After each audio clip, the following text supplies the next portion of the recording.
For centuries, Zen Buddhism has offered a different way of meeting life. Not through complexity or struggle, but through simplicity, through learning to be present with what actually is, rather than fighting for what we wish would be. Tonight, we'll go on a journey that explores these ancient teachings, not as lessons to memorize or techniques to master, but as stories to rest with. Before we begin, feel free to share what time it is and where you're listening from. Zen teaches that what we're looking for is already here.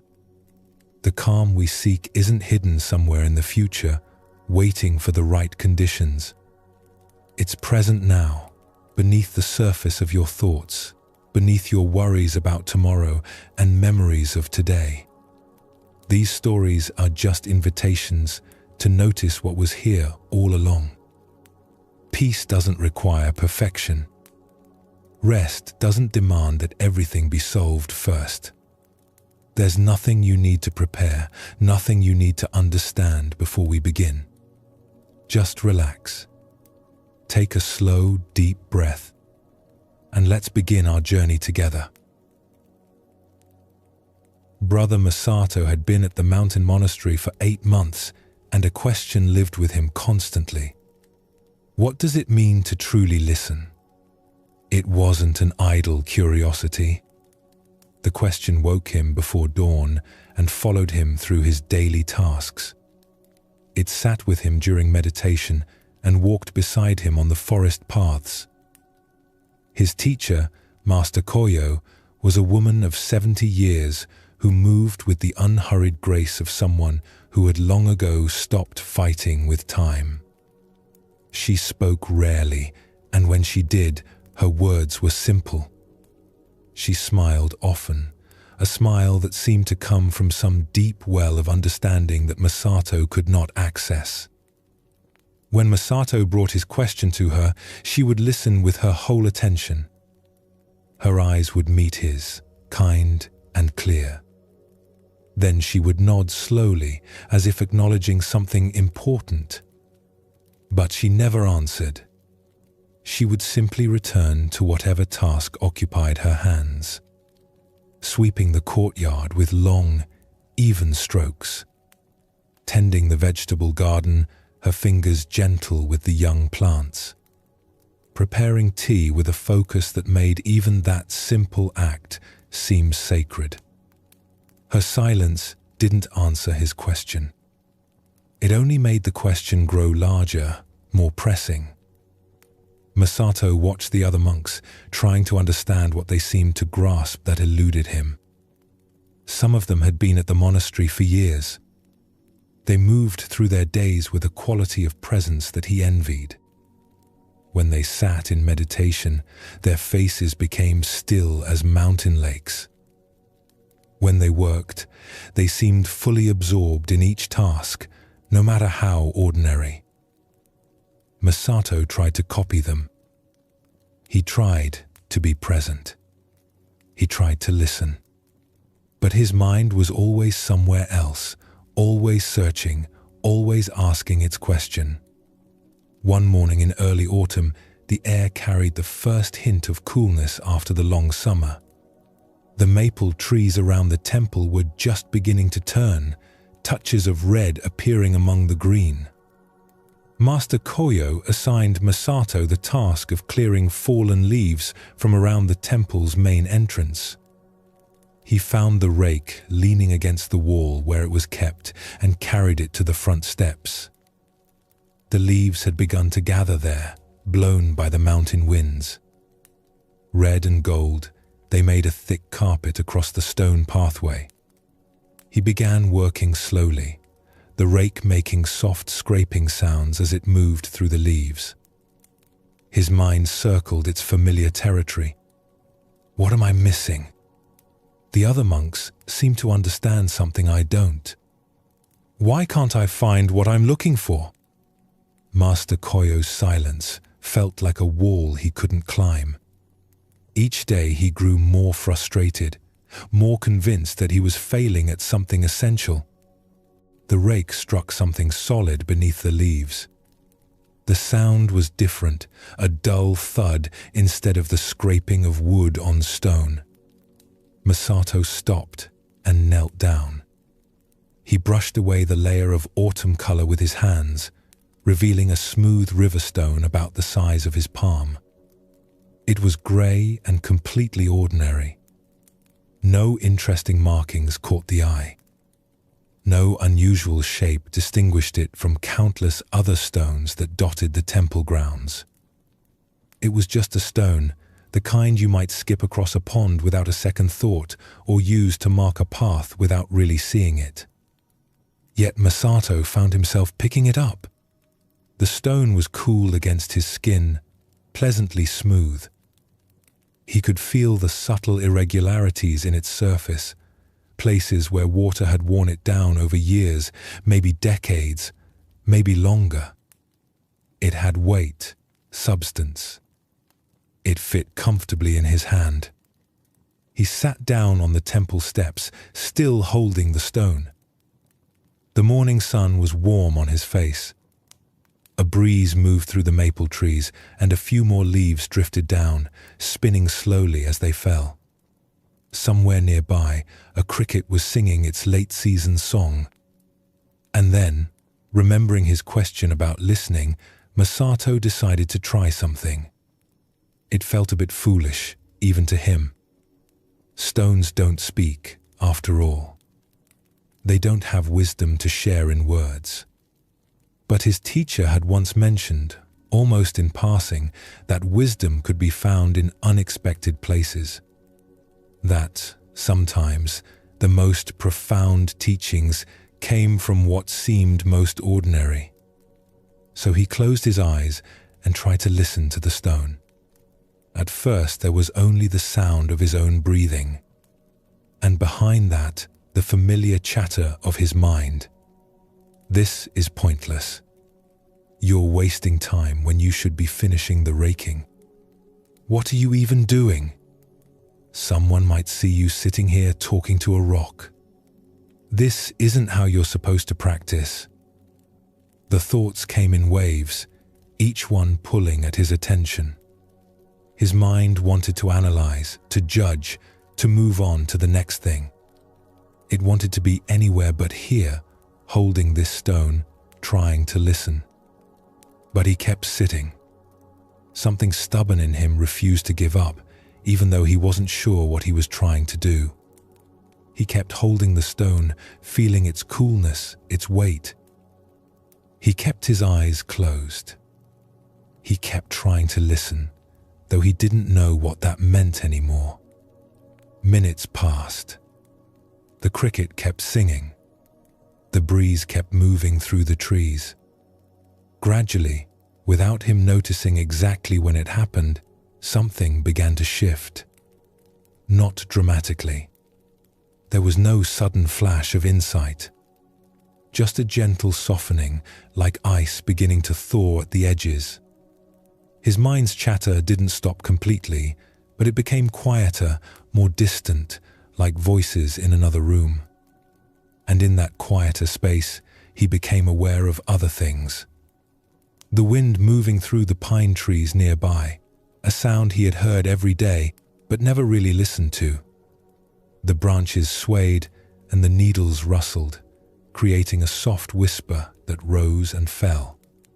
He heard birds calling to one another in the distance, their voices clear and bright in the morning air. One sang 3 notes, high and sweet. Another answered with a different pattern, lower and more complex.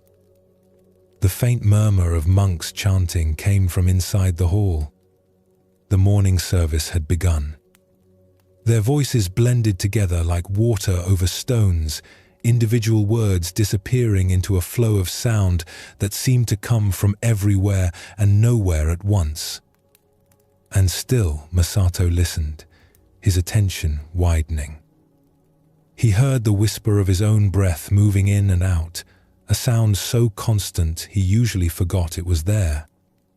He felt the steady rhythm of his heart, the pulse of blood through his body. His thumb moved slightly against the stone surface, and he heard even that, the faint sound of skin on stone. Beneath all the individual sounds, there was something else. Not a sound exactly, but a presence. A kind of quiet hum that seemed to hold everything together. The simple fact of existence itself. Morning. Mountain. Breathing. Being. The stone remained in his hand. Cool. Smooth. Silent. Unchanging. It had no wisdom to offer in words. It made no promises. It simply was what it was, completely and without question. Masato exhaled slowly and opened his eyes. The world looked the same as before. The stone looked exactly as it had when he first picked it up. Grey, ordinary, unremarkable. The leaves still covered the pathway. The rake still leaned against his leg where he had set it down. Yet something had changed. Not in the stone. Not in the world around him. In him. In how he was meeting the moment. He stood slowly, still holding the stone. His legs had stiffened a bit from sitting, and he stretched them carefully. Then he walked to where Master Koyo was sweeping the path that led to the garden. Her movements were rhythmic and peaceful, the broom making long, even strokes across the stones. Masato approached and bowed. He placed the stone on the ground before her, saying nothing. Words felt unnecessary now, somehow too small for what he wanted to express. The old woman stopped sweeping. She looked down at the stone for a long moment, her eyes soft. Then she looked at Masato, and something in her expression shifted. Recognition, perhaps, or acknowledgement.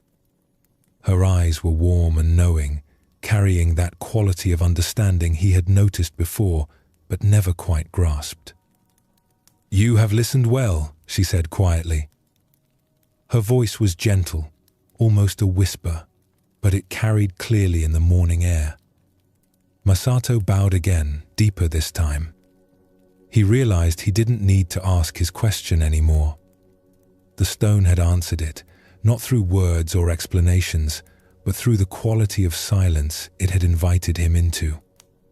Through the simple act of being present with something completely ordinary until it revealed itself as extraordinary. That evening, after the day's work was complete and the temple had settled into its nighttime quiet, Masato placed the stone on the small shelf in his room. It sat there among his few possessions. His wooden bowl, his extra robe, a candle, and now this stone, which was just a stone but also something more. A reminder of a moment when his restless searching had stopped and something deeper had opened up. In the days that followed, the stone remained on his shelf. Masato would see it each morning when he woke and each evening before he slept. It never moved. It never changed. It was exactly what it had always been. Yet, each time he looked at it, he remembered that morning on the temple steps. The moment when he learned to listen with more than just his ears. When he discovered that what he had been searching for wasn't hidden somewhere else. It was right here, in the simple act of paying attention, in becoming quiet enough to hear what had been present all along. This story speaks to something at the heart of Zen Buddhism. We spend so much time looking for wisdom in complicated places. We read books, study teachings, ask questions of teachers and masters. We search for answers, for techniques, for some special knowledge that will unlock understanding. We think wisdom must be difficult, must require years of practice or special insight. But the stone teaches something else. It teaches that what we're looking for isn't hidden in complexity. It's present in the simplest things, if we can learn to be present with them. Masato's question about listening was a genuine question, coming from a real longing to understand. But notice that he didn't get an answer in words. Master Koyo could have explained what true listening means. She could have given him techniques or practices, steps to follow, concepts to grasp. Instead, she just kept being quiet. Kept doing simple tasks with complete attention. She was showing him rather than telling him, inviting him to discover through his own experience what couldn't be captured in explanation. The stone became Masato's teacher because he finally stopped trying so hard to understand and just sat with it. He gave it his full attention, not analyzing it or thinking about it or trying to figure out what it meant. Just being present with this ordinary piece of the mountain. What he discovered was that listening isn't really about the ears at all. It's about a quality of attention that includes everything. When we truly listen, we're not just hearing sounds. We're opening ourselves to the whole present moment. The wind, the birds, the breathing, the heartbeat, the silence that holds all sounds. The simple fact of being alive and aware. This is what Zen Buddhism means by presence. Not thinking about the moment. Not analyzing it or trying to understand it or figure out what to do with it. Just being here, fully, with whatever is happening. The stone couldn't teach this through words. It could only invite Masato into a different way of being, and he had to accept that invitation himself. What's interesting is that the stone itself didn't change. It was the same before and after. Gray, ordinary, smooth. Masato was the one who changed. He stopped searching for understanding somewhere else and discovered it right where he was. In the simple act of sitting still, holding something ordinary, paying attention without trying to get anywhere or become anything. This matters because we live so much of our lives the way Masato lived those first 8 months. Restless, searching, asking questions and waiting for answers. Thinking that peace or wisdom or understanding is somewhere other than here, sometime other than now. We're so busy looking for it that we miss the fact that it's already present, has always been present, is presenting itself in every moment we're too distracted to notice. A young courier named Kaito hurried through the marketplace, a sealed letter pressed against his chest. His hand held it tightly, as if the paper might somehow escape if he loosened his grip. The governor was waiting for this message, and Kaito had been entrusted with its delivery. The responsibility felt heavy, important. There was no time to waste. His feet moved quickly through the crowded square, dodging between merchants and shoppers, his eyes focused on the path ahead. The market was busy that morning, as it always was, when the weather was good and the farmers had brought their produce down from the surrounding hills. The square was filled with color and sound and movement. Vendors called out their prices in sing-song voices, each trying to be heard over the others. Fresh fish, just caught this morning. Persimmons, sweet and ripe. Rice, the best quality. Cartwheels rattled over the uneven stone pavement, and somewhere a dog was barking. The smell of roasted chestnuts mixed with incense smoke drifting from a nearby temple. A woman was selling flowers, their fragrance adding another layer to the market's complex scent. People moved in every direction, each absorbed in their own purpose.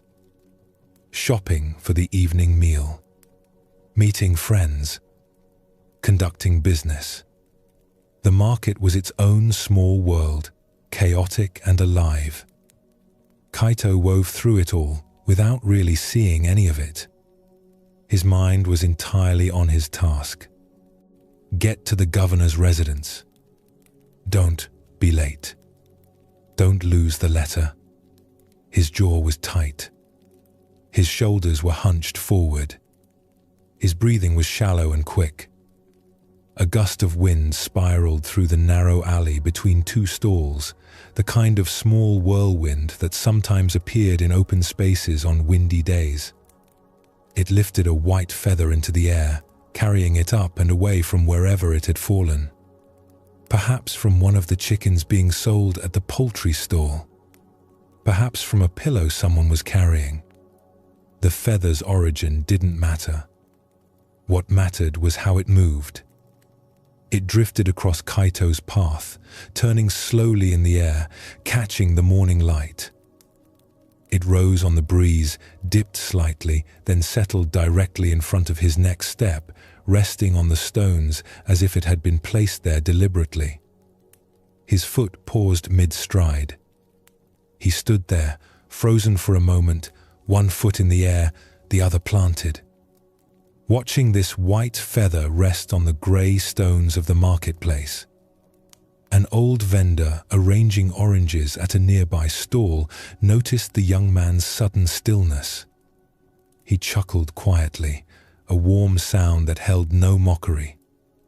"You won't catch it by chasing," he said, his voice carrying just far enough to reach 𝗕𝗂𝗃's ears. 𝗕𝗂𝗃 looked up, pulled from his focused trance.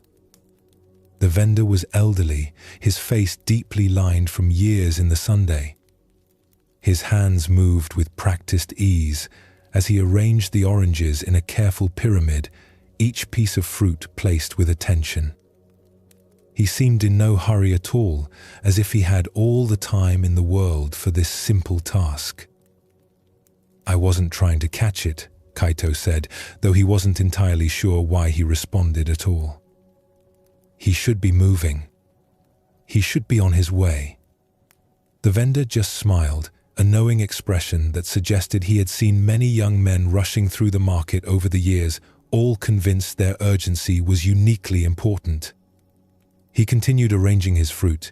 Each orange turned until it caught the light just right. 𝗕𝗂𝗃 looked back down at the feather. Another breeze stirred through the marketplace, gentler this time, and the feather lifted again. It spiraled away, rising higher, moving between the awnings and banners that hung above the stalls. It tumbled and turned, completely unconcerned with direction or purpose.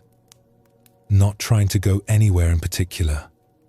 Just moving with whatever wind found it, trusting each current to carry it where it would. 𝗕𝗂𝗃 watched it drift upward and away.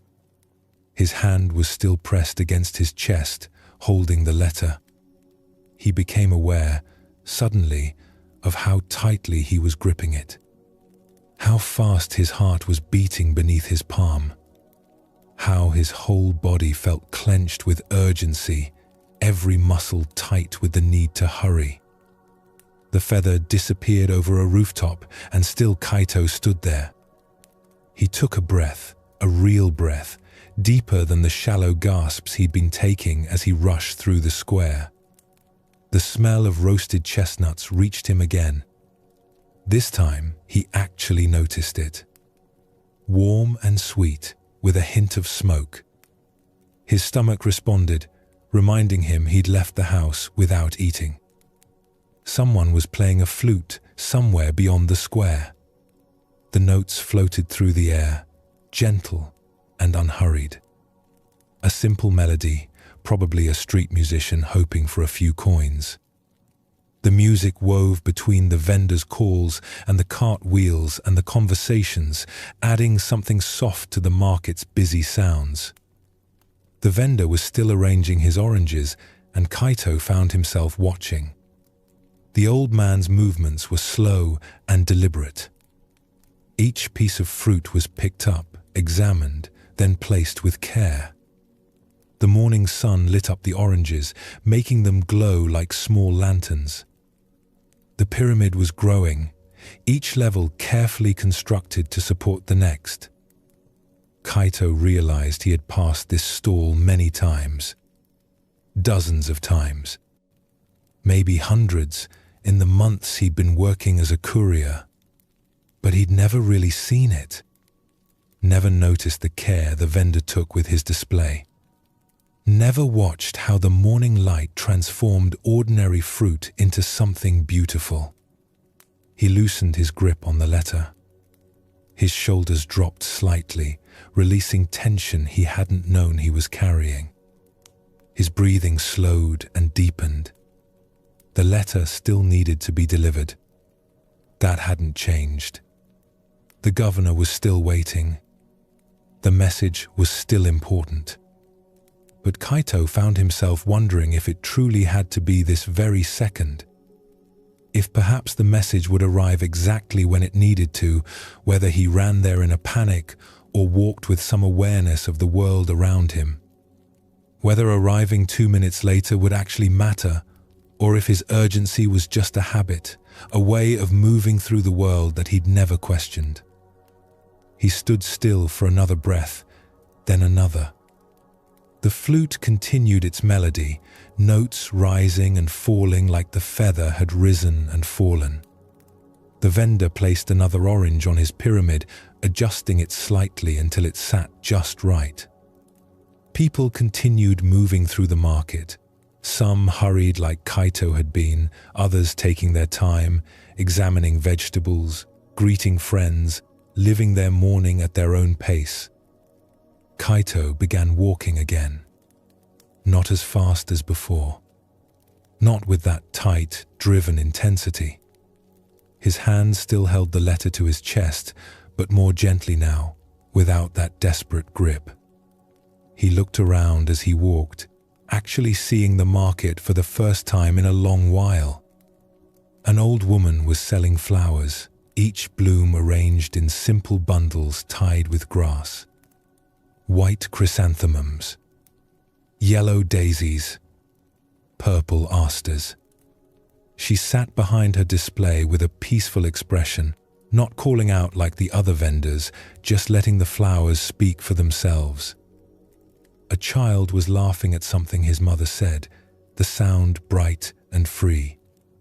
The mother smiled down at him, in no rush to move along, content to share this moment of joy with her son.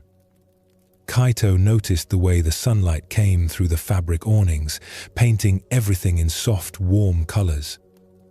Red and gold and orange, like autumn itself, had been caught in cloth and hung above the market square. The governor's residence was only 2 streets away. 𝗕𝗂𝗃 would arrive in a few minutes instead of 1. The message would be delivered. His duty would be fulfilled. But something in how he moved through the world had shifted, all because a feather had fallen in his path and he had paused just for a moment to watch it fly away. This story shows us something simple but easy to forget. We move through our days with such focused urgency. We have places to go, tasks to complete, people waiting for us. This feels important, and often it is. Responsibilities are real. Duties matter. But in our rush toward the next thing, we miss the texture of living itself. We miss the actual experience of being alive. 𝗕𝗂𝗃 was doing what felt necessary. Delivering a message quickly. Being responsible. Taking his work seriously. Nothing wrong with any of that. These are good qualities. But notice what was happening in his body, in his mind. His whole being was clenched. His awareness had narrowed to a single point. Get there. Don't waste time. Hurry. Everything else had disappeared. The feather interrupted this momentum. Not dramatically. Not with force or demand. Just gently, with its simple presence. A small white thing drifting on the wind, completely unbothered by urgency or purpose. It had no message to deliver, no deadline to meet, no one waiting for it. It simply moved with whatever moved it, rising and falling with complete trust in the wind's direction. Something about watching it helped 𝗕𝗂𝗍𝗃 remember that there's another way to be in the world. He could still deliver his message, still be responsible, still fulfill his duty, and arrive at the governor's residence. But he didn't have to turn himself into a tightly wound spring to do it. He didn't have to shut out everything except his goal. This is what Zen Buddhism calls getting lost in doing. We become so identified with our tasks and purposes that we forget we're also alive in this moment. We forget there's a whole world happening around us. Roasted chestnuts and flute music and morning sunlight. Small moments of beauty and presence that exist whether we notice them or not. Life happening right now, right here, while we rush past it towards some future moment when we think we'll finally have time to pay attention. The old vendor with his oranges was showing a different way. He was working too. Arranging fruit to sell, trying to attract customers, earning his living. But he wasn't at war with the moment. He placed each orange with care, as if this simple task deserved his full attention. He had time to notice a young man pausing to watch a feather. He could smile and offer a gentle observation. His work and his presence weren't separate things. He was fully there, doing what needed doing, but also being alive while doing it. The rain had been falling since dawn, turning the forest path into mud and standing water. Two monks walked in silence, their robes growing heavy with moisture, their sandals making wet sounds with each step. Brother Kenji was young, barely 20, with only 2 years at the monastery. Brother Taizen had been walking these mountain paths for nearly 4 decades. The abbot had sent them together to deliver medicine to a village on the other side of the mountain. As they rounded a curve where the path dipped toward a stream, they saw a young woman standing at the water's edge. She wore fine silk robes, her hair arranged with carved wooden pins. She stared at the swollen stream with clear worry on her face. The water rushed brown and angry, carrying broken branches from higher up the mountain. What was normally a gentle brook had become a torrent that would reach past her knees. She turned as she heard their footsteps and bowed. "Honored monks," she said, "I was visiting my grandmother when the rain started. Now I cannot cross. My clothes will be ruined and I am expected home before nightfall. Would one of you be willing to help me?" Kenji stiffened immediately. His hand moved to the prayer beads at his waist. "Certainly not," he said, his voice tight. "Our vows forbid physical contact with women. Surely you know this." The young woman's face fell. She looked back at the rushing water, then at the darkening sky. Taizen said nothing. He simply walked forward, adjusted his robe, and bent slightly. "Climb onto my back," he said calmly. The woman hesitated, looking between the two monks. Kenji had turned away, his face rigid. But Taizen waited patiently, and finally she accepted. The older monk carried her across the stream with steady, careful steps. The water pulled at his robes, and the current tried to push him sideways, but his footing remained sure. When they reached the other side, he set her down gently on the dry path. She bowed deeply, her hands pressed together. "Thank you, honored teacher. You have shown great kindness." Taizen returned her bow and watched as she hurried up the path toward the village, her silk robes untouched by the muddy water. Kenji crossed the stream alone, jumping from rock to rock with barely hidden anger. When he reached the other side, he would not look at his companion. They walked on through the forest. The rain began to ease, and patches of pale sky appeared between the clouds. Neither monk spoke. An hour passed. Then another. The path climbed steadily upward, winding between ancient cedars whose bark was thick with moss. Normally, Kenji enjoyed this part of the journey. Today, he could see nothing but his own churning thoughts. Finally, as they stopped to rest near a small shrine, Kenji's control broke. "I cannot believe what you did back there," he burst out. "Have you no discipline? No respect for our vows? The rules are clear. We are forbidden from touching women. You carried her on your back as if you were a common porter. What will people think of our monastery if they hear of this?" 𝗏𝗏 had been drinking from his water gourd. He lowered it slowly and looked at Kenji with calm eyes. "Tell me," he said, "what did I do when we reached the other side of the stream?"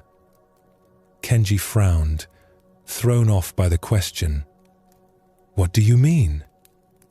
"You put her down." "Exactly," 𝗏𝗏 nodded.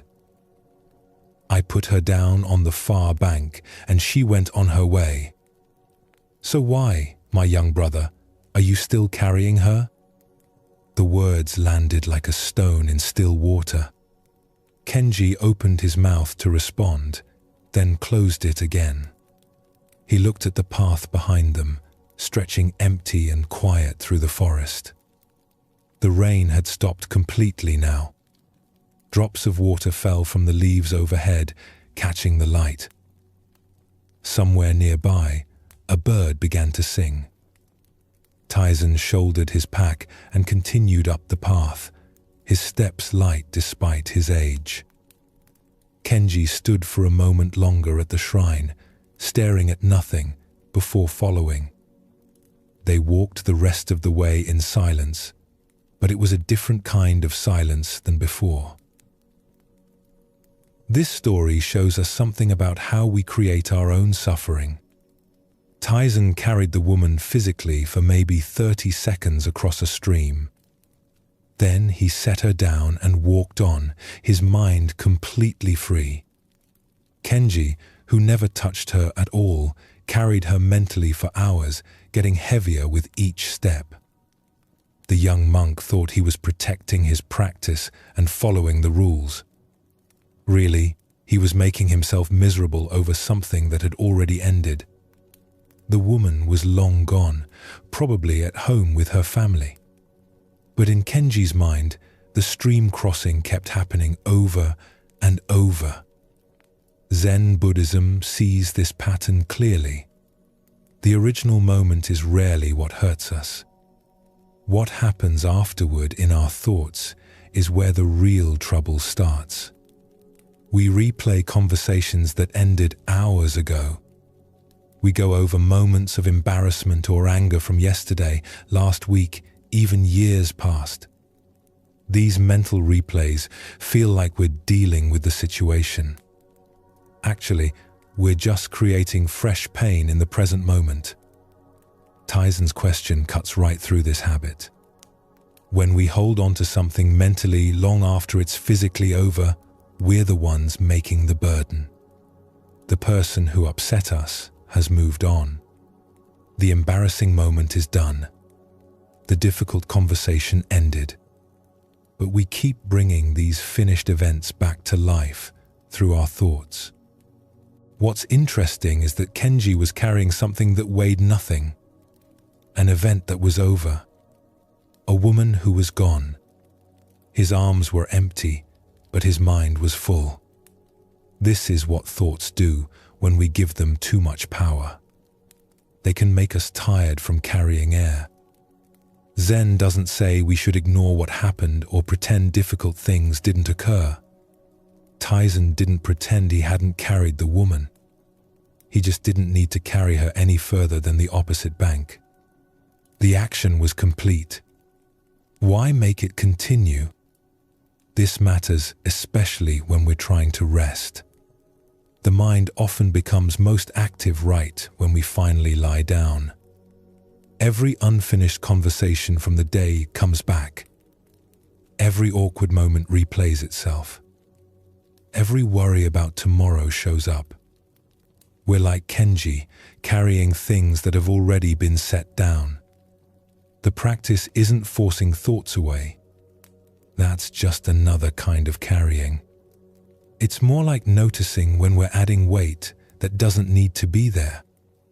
Oh, this is a memory, not something happening now. Oh, I'm rehearsing an argument that's already over. Just seeing this clearly can change something. What Zen Buddhism offers is permission to put things down, not by fighting them, but by recognizing that carrying them is a choice we keep making without realizing it. The moment passes on its own. We're the ones who keep calling it back. A merchant named Hiroshi had spent 30 years building his trading business. He started with nothing and worked his way up to 3 shops in different villages. He employed a dozen workers and made a decent living.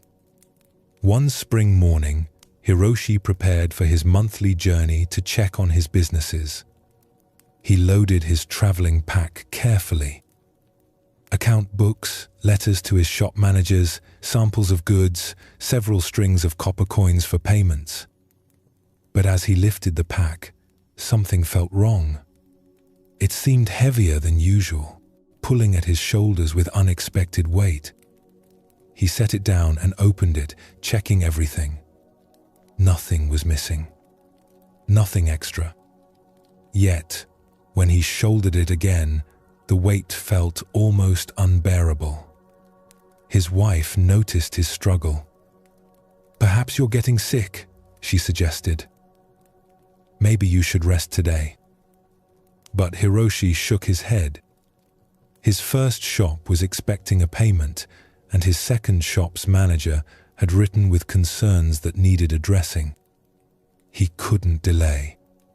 He adjusted the straps and set out.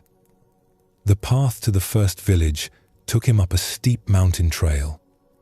Normally, Hiroshi enjoyed this walk. The views were good, and the physical effort helped clear his mind for business. Today, every step felt hard. His breathing came heavy. His shoulders ached. The pack seemed to grow heavier with each hour. By the time he reached the first village, he was exhausted.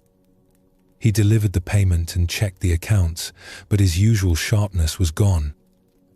The shop manager asked him questions about ordering new stock, and Hiroshi found himself unable to think clearly.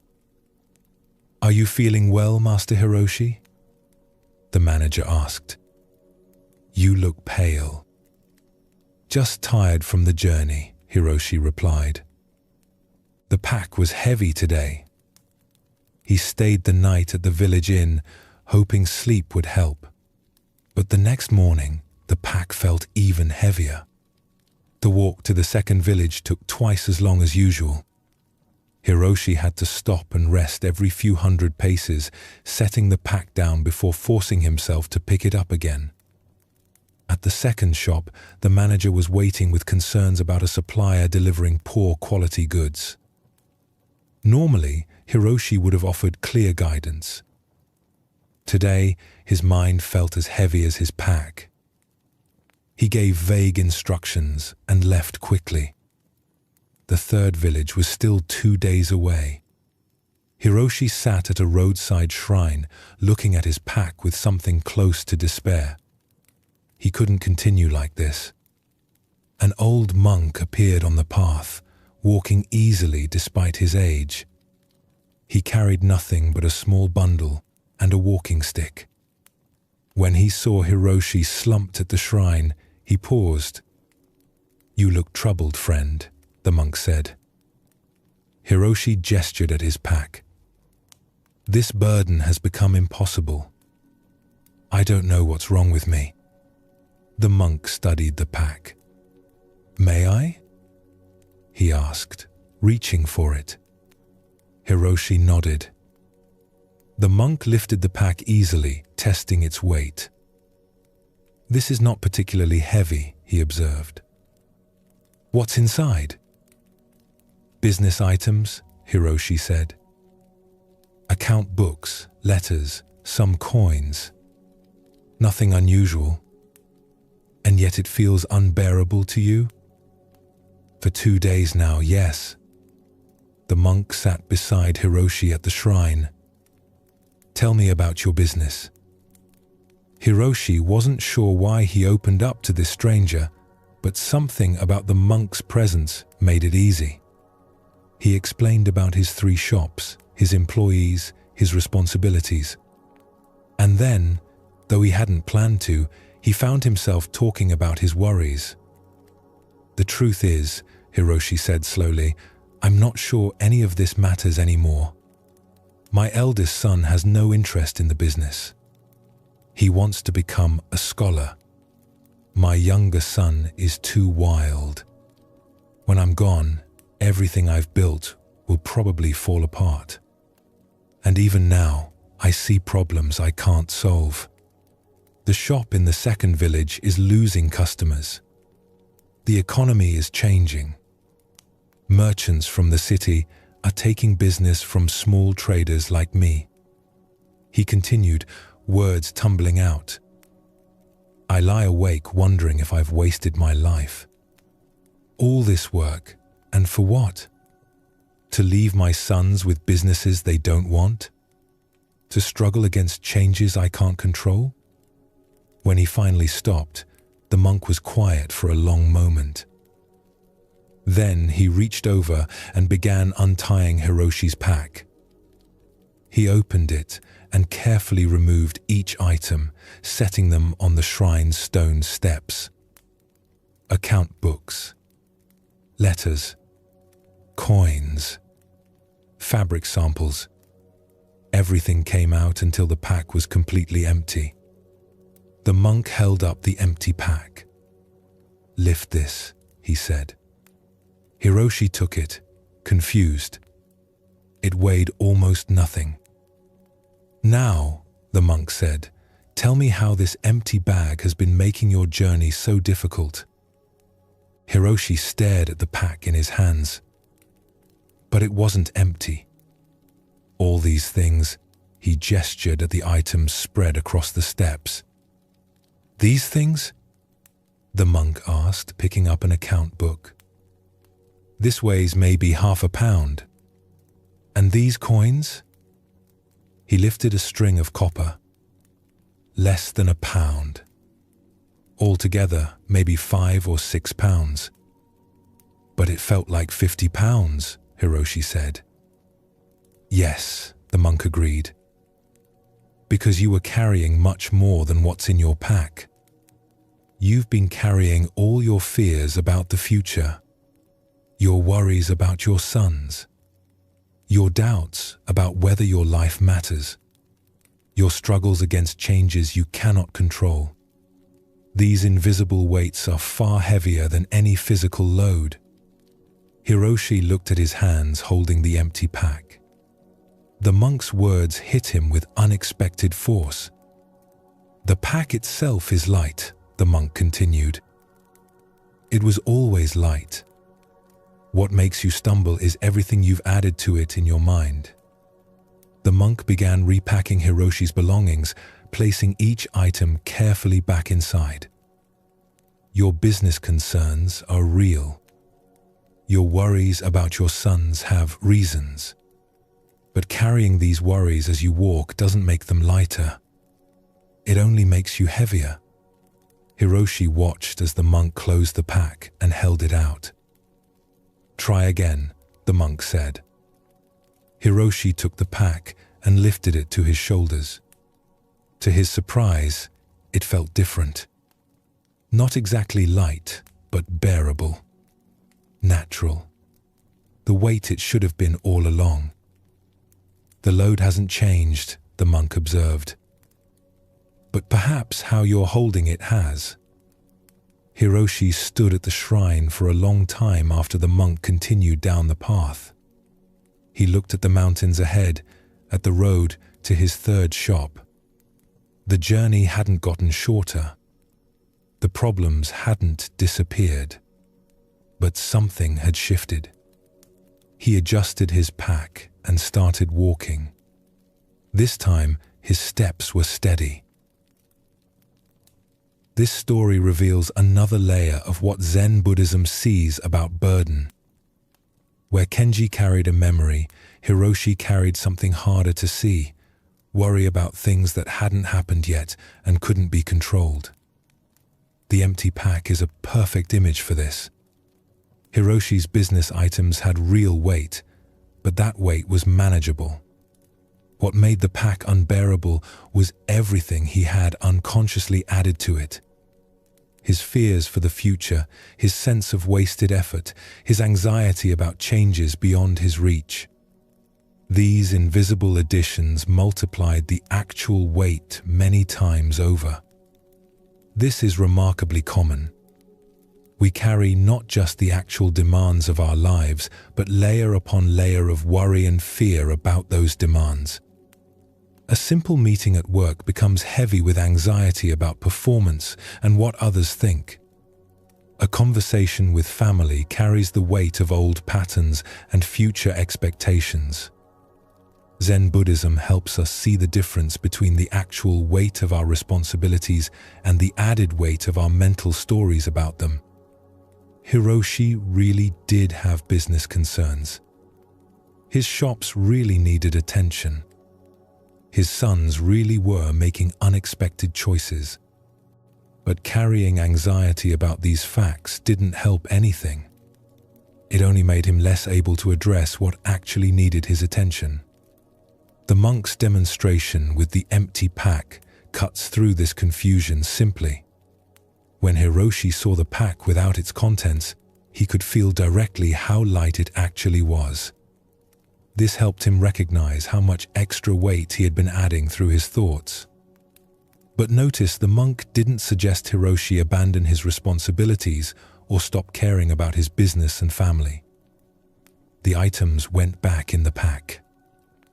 The journey continued. The difference was in how Hiroshi related to the actual weight versus the imagined weight. This matters especially at night. Nighttime seems to multiply our tendency to add invisible weight to life's actual demands. A problem that seemed manageable during the day can feel crushing when we're lying in the dark. Worries we kept in perspective while active suddenly seem urgent and overwhelming. What Zen sees is that if we had to solve every problem before we could feel peace, we would be trapped. Some concerns don't have quick solutions. Some worries are about things that haven't happened and may never happen. Some fears are about changes we genuinely cannot control. But recognizing the difference between the actual situation and our anxiety about the situation creates space for peace even when problems remain. Hiroshi's shops didn't suddenly become successful. His sons didn't transform. Yet he could walk on with a lighter step.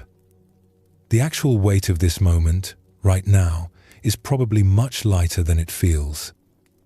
Most of what we're carrying is invisible, added by thoughts, sustained by worry. Seeing this clearly doesn't make us irresponsible. It makes us capable of responding to what's actually here instead of exhausting ourselves with what we imagine. The kitchen of Master Ren's tea house was always filled with steam and warmth. The scent of simmering broth hung in the air, mixing with the smell of fresh-cut vegetables and the faint char of the wood fire. The rhythmic sound of a knife against a cutting board provided a steady pulse to the room's activity.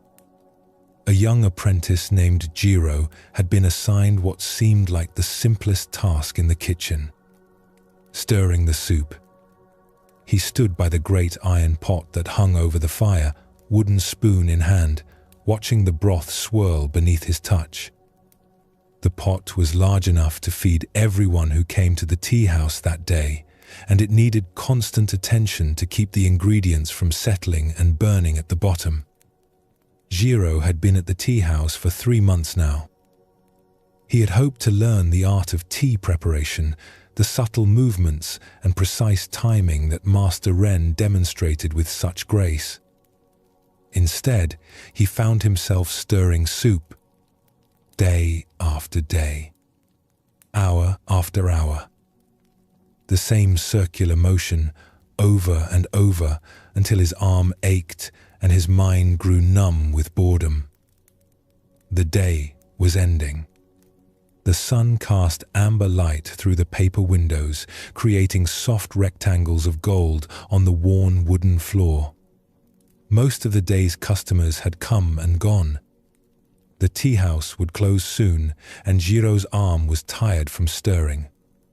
His patience, never strong to begin with, had worn thin. He set down the spoon and approached Master Ren, who was arranging cups on a tray with his usual careful attention. 𝗔𝘀𝗋 tried to keep the frustration from his voice, but didn't quite succeed. "Master Ren, why must I stir this endlessly? The broth moves, yet nothing changes. I stir and stir, but the soup is the same. What am I learning from this?" Master Ren looked up from his work. His face was calm, showing neither approval nor disapproval. He was a man of perhaps 50 years, with silver streaking his dark hair and lines around his eyes that suggested he smiled often.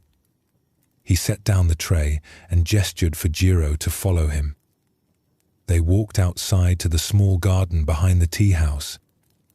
It was a simple space, just a few carefully placed stones, some bamboo, and a small pond that reflected the evening sky. The surface of the pond was perfectly still, like glass. Master Ren led 𝗔𝘀𝗋 to the edge of the water. Without speaking, Master Ren bent down and dipped his finger into the pond. He traced a slow circle in the water. Ripples spread outward from where his finger touched, moving in perfect rings. They distorted the reflection of the sky, breaking the clouds and the fading sunlight into fragments of light and color. The ripples moved outward and outward until they reached the edge of the pond, then gradually faded. The surface became still again, returning to its mirror-like calm. 𝗔𝘀𝗋 watched, puzzled. He waited for Master Ren to explain, to tell him what this demonstration meant. But the master simply looked at him with a gentle, questioning expression. "I don't understand," 𝗔𝘀𝗋 finally said. "The pond moves only when disturbed. Someone has to touch it to create the ripples." Master Ren nodded slowly. "And the soup?" "The soup is the same," 𝗔𝘀𝗋 replied, still not grasping the point. "It needs to be stirred or it will burn. It won't move on its own." "Are you certain?" Master Ren asked. Then he turned and walked back toward the tea house, leaving 𝗔𝘀𝗋 standing alone by the pond. 𝗔𝘀𝗋 stared at the still water. He looked at his own reflection, clear now that the ripples had faded. He thought about the soup sitting in its iron pot over the fire. He thought about all the hours he had spent stirring, convinced that without his constant motion, the soup would somehow fail. That night, as he returned to the pot for what he expected would be another hour of stirring, 𝗔𝘀𝗋 hesitated. His hand reached for the wooden spoon, but stopped before touching it. He stood beside the pot, simply watching. The steam rose in gentle curls, carrying the rich smell of vegetables and herbs. The fire crackled beneath the pot, its flames dancing in their constant, changing patterns. And in the depths of the pot, barely visible through the steam and the dim light, something moved. 𝗔𝘀𝗹𝗲 leaned closer, watching more carefully. The broth was moving on its own. Slowly, almost imperceptibly, it turned in a lazy spiral. The heat from the fire below created currents in the liquid. Warmer broth rose from the bottom, while cooler liquid descended from the top. The pot was stirring itself in its own way, following the natural patterns of heat and movement. 𝗔𝘀𝗀 stood there for a long time, just watching. The broth continued its slow circulation. Nothing burned. Nothing settled. The soup was doing exactly what it needed to do, and his constant stirring had been, if not unnecessary, then at least not as essential as he had believed. He picked up the spoon, but now his relationship to it had changed. He dipped it into the broth, but instead of his earlier forceful stirring, he moved it gently, following the existing currents rather than trying to create new ones. His motion joined with the soup's natural movement instead of fighting against it or ignoring it. Master Ren appeared in the doorway of the kitchen. He said nothing, but 𝗔𝘀𝗀 saw the slight nod of acknowledgement. The master had known all along what 𝗔𝘀𝗀 needed to discover, that sometimes our help becomes interference, that sometimes the best action is the smallest action, the one that works with what's already happening rather than imposing a new pattern. In the days that followed, 𝗔𝘀𝗀's relationship with the soup pot changed entirely. He still stirred, but with a different quality of attention. He learned to feel when the broth needed encouragement and when it needed to be left alone. He discovered that there were rhythms to the cooking that he could join, but couldn't force. His arm stopped aching because he had stopped fighting against the natural movement of the liquid. More than that, something in his mind had shifted. He began to notice this same pattern everywhere. In the garden, plants grew at their own pace, regardless of how much he wished them to hurry. In the tea house, conversations between customers flowed in their own directions, following paths that couldn't be predetermined. Even in preparing tea, there was a point where all the careful preparation gave way to simply allowing the leaves to steep, to release their essence in their own time. Master Ren still hadn't taught him the formal tea ceremony, but 𝗔𝘀𝗀 was beginning to understand that perhaps he was learning something more fundamental. Something about the difference between doing and overdoing. About recognizing when to act and when to allow. About the wisdom of sometimes stepping back and trusting that processes have their own intelligence. This story contains something central to Zen Buddhism's teaching about action. We live in a world that constantly tells us to do more, try harder, stay busy, keep moving. We believe that our worth comes from our constant activity, that if we're not actively making things happen, we're somehow failing. But notice what 𝗔𝘀𝗀 discovered. The soup didn't need his constant, forceful stirring. It had its own way of moving, created by the natural physics of heat and liquid. His stirring wasn't wrong, but his belief that the soup couldn't function without it was mistaken. He was adding effort where less effort would serve better. This is what Zen calls wu wei, often translated as non-doing or effortless action. It doesn't mean doing nothing. It means not adding unnecessary action to what's already happening naturally. It means learning to feel the difference between helpful engagement and interference disguised as help. Think about how much energy we spend in forceful stirring. We try to make relationships develop faster than they naturally would. We push against our own creative processes, demanding immediate results. We attempt to force solutions to problems that might resolve themselves if given time and space. We stay busy with motion that creates the illusion of progress, while actually preventing natural development. 𝗔𝘀𝗹𝗲𝗽's tired arm was a signal. His frustration was a signal. These were signs that he was working against something rather than with it. But we often ignore these signals, thinking that difficulty means we need to try harder, that resistance means we need to push more forcefully. What Master Ren showed with the pond was elegant. A finger touching water creates ripples. Remove the finger and the ripples fade. The water returns to stillness on its own.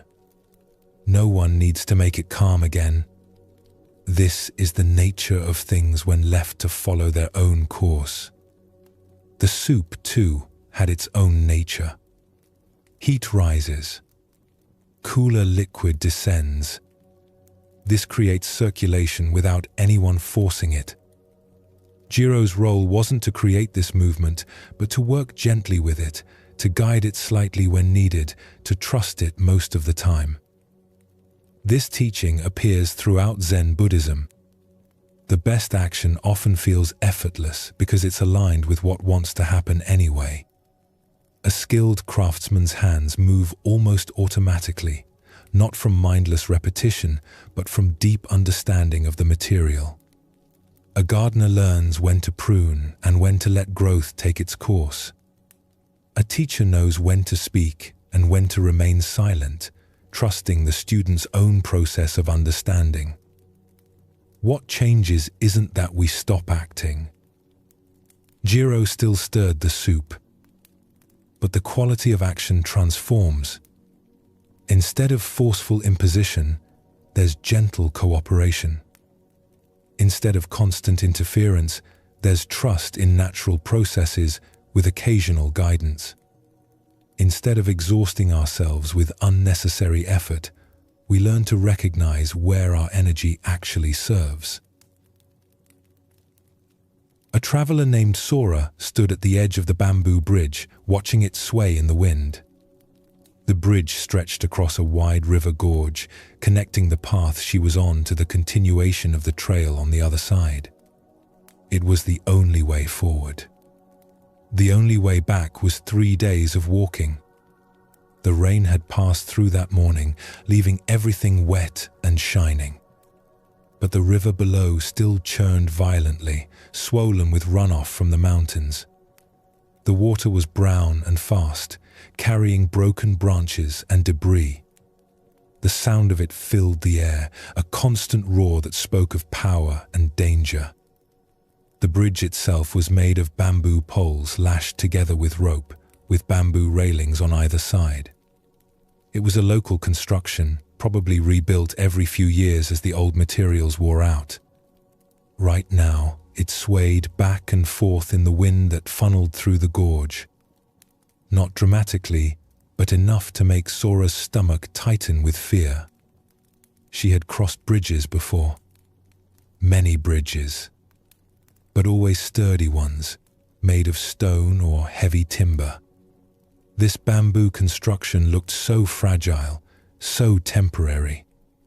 She could see through the gaps between the poles to the churning water far below. The whole thing moved like something alive, responding to every gust of wind. An old ferryman emerged from a small hut built into the cliff face nearby.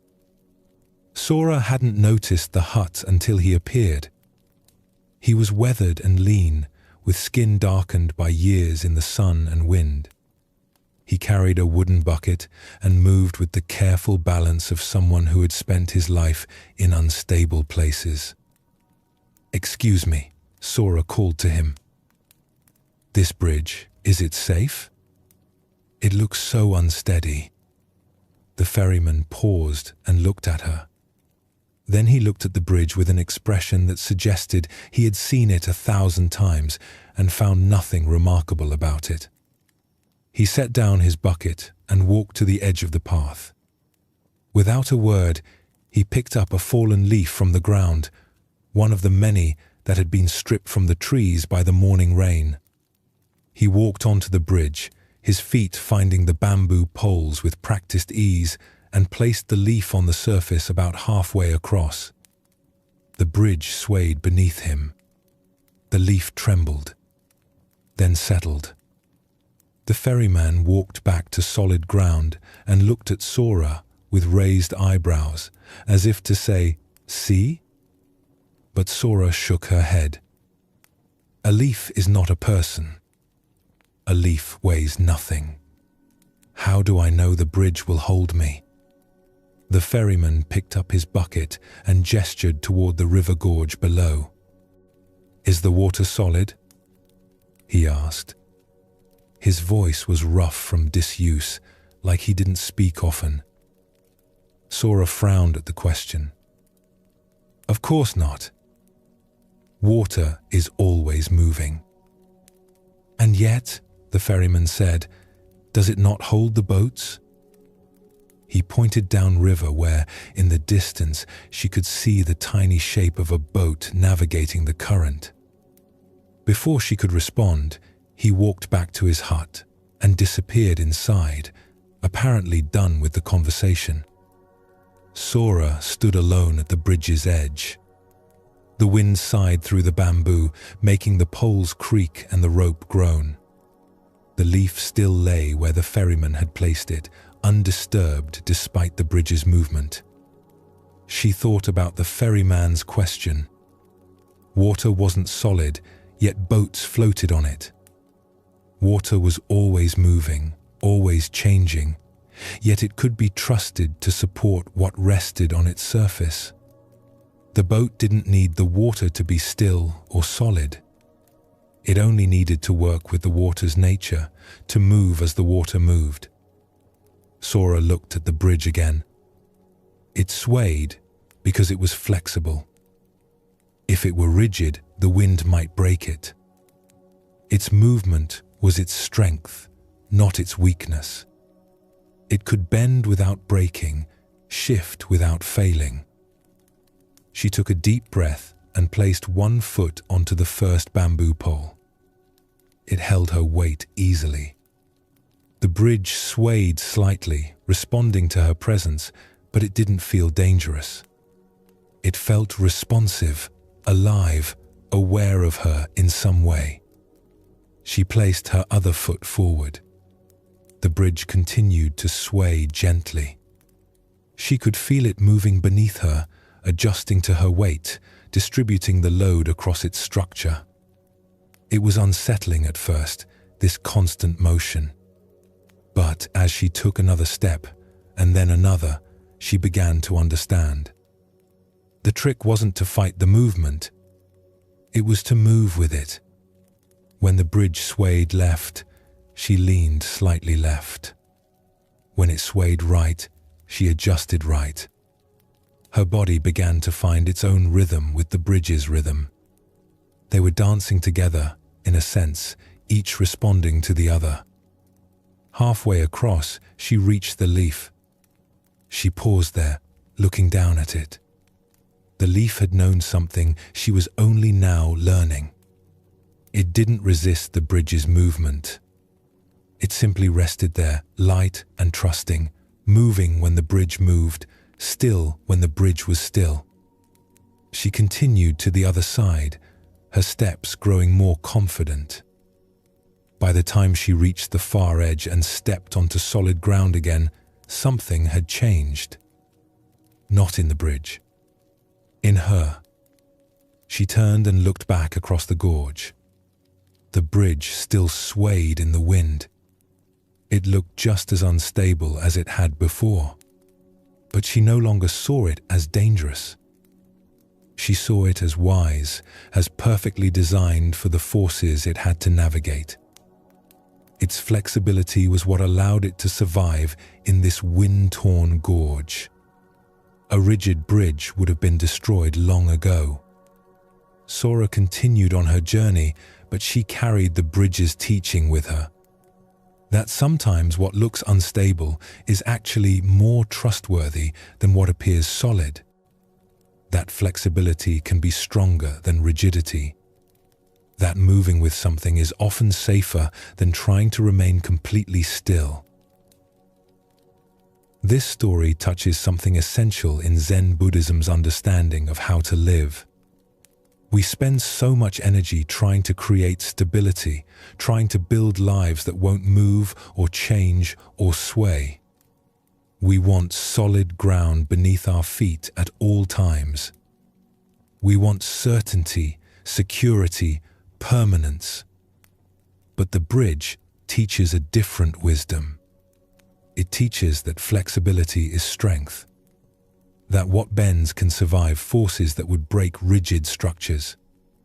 That trust sometimes means accepting movement rather than demanding stillness. Sora's fear at the bridge's edge was natural. Our instinct is to trust what feels solid and fear what moves. But notice what the ferryman revealed. The leaf rested on the swaying bridge without fear. The boat floated on moving water without sinking. Neither needed stillness to be safe. They needed only to work with the movement rather than against it. Think about the areas of life where we demand solidity. Relationships must never change. Jobs must provide permanent security. Understanding must be fixed and final. But life isn't built that way. Relationships grow and shift. Work changes. Understanding deepens and sometimes has to be revised. When we insist that these things remain rigid, we create suffering for ourselves. Sora's journey across wasn't about conquering her fear through force of will. It was about learning to move differently. When she stopped resisting the bridge's sway and started moving with it, the crossing became not just possible but natural. Her body found its rhythm with the bridge's rhythm. They collaborated rather than fought. This teaching appears everywhere in Zen practice. In meditation, we learn that thoughts will move through the mind like wind through a gorge. We can exhaust ourselves trying to make the mind completely still, or we can learn to sit peacefully while thoughts come and go. In daily life, we can rage against change and uncertainty, or we can develop the flexibility to move with them.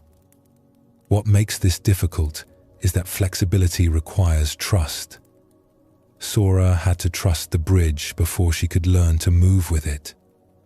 She had to take that first step without certainty about what would happen. This is the leap that Zen often asks of us. Not blind trust, but trust earned through testing, through actually stepping onto the bridge and discovering that it holds. This is how we learn to trust life's instability. Not through believing it will suddenly become stable, but through discovering we can find our balance within the movement. The bridge will always sway. The water will always flow. The question is whether we can dance with this reality or whether we'll spend our lives frozen at the edge, demanding a solidity that doesn't exist.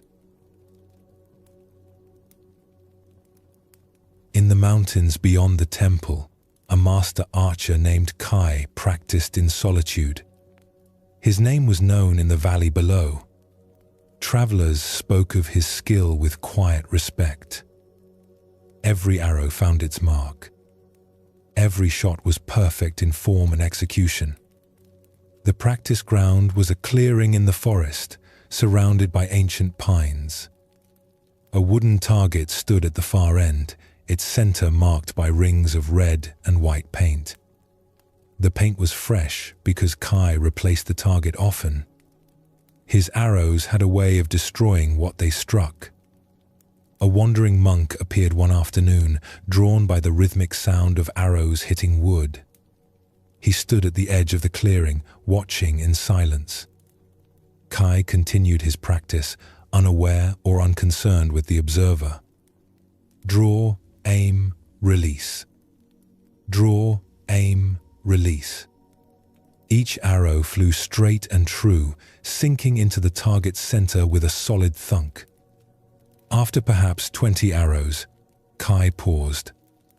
He walked to the target to retrieve them, pulling each one free with a slight twist. As he returned to his shooting position, he noticed the monk. "Your aim is flawless," the monk said. "Each shot perfect." 𝗂𝗍 nodded, accepting the compliment without false modesty. He had worked many years to achieve this level of skill. Thousands of hours of practice, his muscles trained to move with precision, his mind trained to focus without wavering. "But is it effortless?" the monk asked. 𝗂𝗍 frowned. "What do you mean? I have trained for years to perfect my technique." The monk bent down and picked up a small twig from the forest floor. Without warning, he tossed it into the air. The wind caught it immediately, sending it tumbling and spinning through the clearing. It rose, twisted, turned, and finally landed softly on a bed of pine needles. "The twig has no training," the monk observed. "Yet it follows its path perfectly." 𝗂𝗍 set down his bow.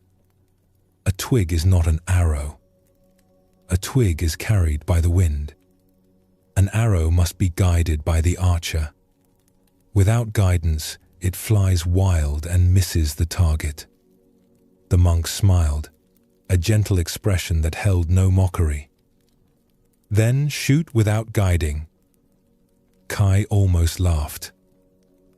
"That makes no sense." The whole art of archery is in the guidance. The stance, the draw, the aim, the release. Every element carefully controlled. "Try," the monk said simply. Then he walked to the edge of the clearing and sat down against a tree, apparently content to watch whatever would happen next. 𝗂𝗍 looked at his bow, then at the target. He had spent years perfecting his control over every aspect of the shot. Now this monk wanted him to release that control? It seemed absurd. But something in the monk's quiet confidence made him curious. He knocked another arrow and lifted the bow. He drew back the string to his anchor point, his form perfect as always. He aimed at the target's center, his eye finding the exact point he wanted to hit. And then, as he began to release, he tried to let go of the guidance. To just release without that final moment of adjustment that he always made. His fingers twitched. The arrow veered slightly, missing the center by several inches. It still hit the target, but it was far from his usual standard. 𝗂𝗍 lowered his bow, frustrated. The monk said nothing, just watched with that same gentle smile. 𝗂𝗍 tried again. Drew, aimed, released. This time, he was more aware of all the tiny adjustments he made. The slight shift of his shoulder to compensate for wind. The minute change in his hand position to correct the arrow's flight. The unconscious calculation that happened in the moment before release. So many tiny interventions, all happening so fast he normally didn't notice them. When he tried to stop making these adjustments, to just let the arrow fly, it felt wrong. Uncontrolled. Dangerous. He tried a third time, then a fourth. Each shot was worse than his normal standard. The monk continued sitting, apparently in no hurry. Finally, 𝗂𝗍 set down his bow and walked over to where the monk sat. "I don't understand what you're asking. How can I shoot without guidance?" "The guidance is what makes the shot accurate." The monk gestured at the forest around them. "Watch the trees for a moment." 𝗂𝗍 looked. The wind was moving through the pines, bending their branches, making them sway. But the trees weren't resisting. They weren't trying to stay rigid against the wind's force. They bent, flexed, moved with each gust. And when the gust passed, they returned to their natural position. "The trees don't guide the wind," the monk said. "They don't try to control it. But they also don't break. They've learned to move with forces they cannot control." That night, after the monk had continued on his way, 𝗂𝗂𝗃 sat in his small house with his bow across his lap. He thought about the twig flying, about the trees bending, about all his careful control and what it might be costing him. His practice had become so focused on perfection that perhaps he had lost something. Some quality of naturalness, of flow. His shots hit the target, yes. But they came from pure technique, from the conscious application of learned skill. Was there another way? A way that included skill but wasn't bound by it? Over the following weeks, 𝗂𝗃 began to practice differently. He still maintained his form, still aimed carefully. But he tried to release his grip on the outcome, to set up the shot properly and then trust it, rather than trying to control every fraction of an inch of the arrow's flight. It was harder than he expected. His mind wanted to interfere, to make those last-moment adjustments. But gradually, he learned to step back from that urge, to prepare everything correctly, and then let the arrow find its own way. The strange thing was, his accuracy didn't decrease. If anything, it improved. The arrows flew with a quality they hadn't had before. Something more relaxed, more natural. As if the arrow itself knew where to go once he stopped trying to force it. One day, many months later, 𝗂𝗃 was practicing when he noticed the wind picking up. He watched a leaf fall from a tree, spiraling down through the air, landing exactly where it needed to land. Not where someone had decided it should land, just where it landed. He nocked an arrow, drew the bow, aimed, and then, instead of releasing with his usual control, he simply opened his fingers. Let the arrow go, the way the tree let the leaf go, trusting it to find its path. The arrow flew straight and true, sinking into the target center with perfect precision. But the shot had felt different, effortless.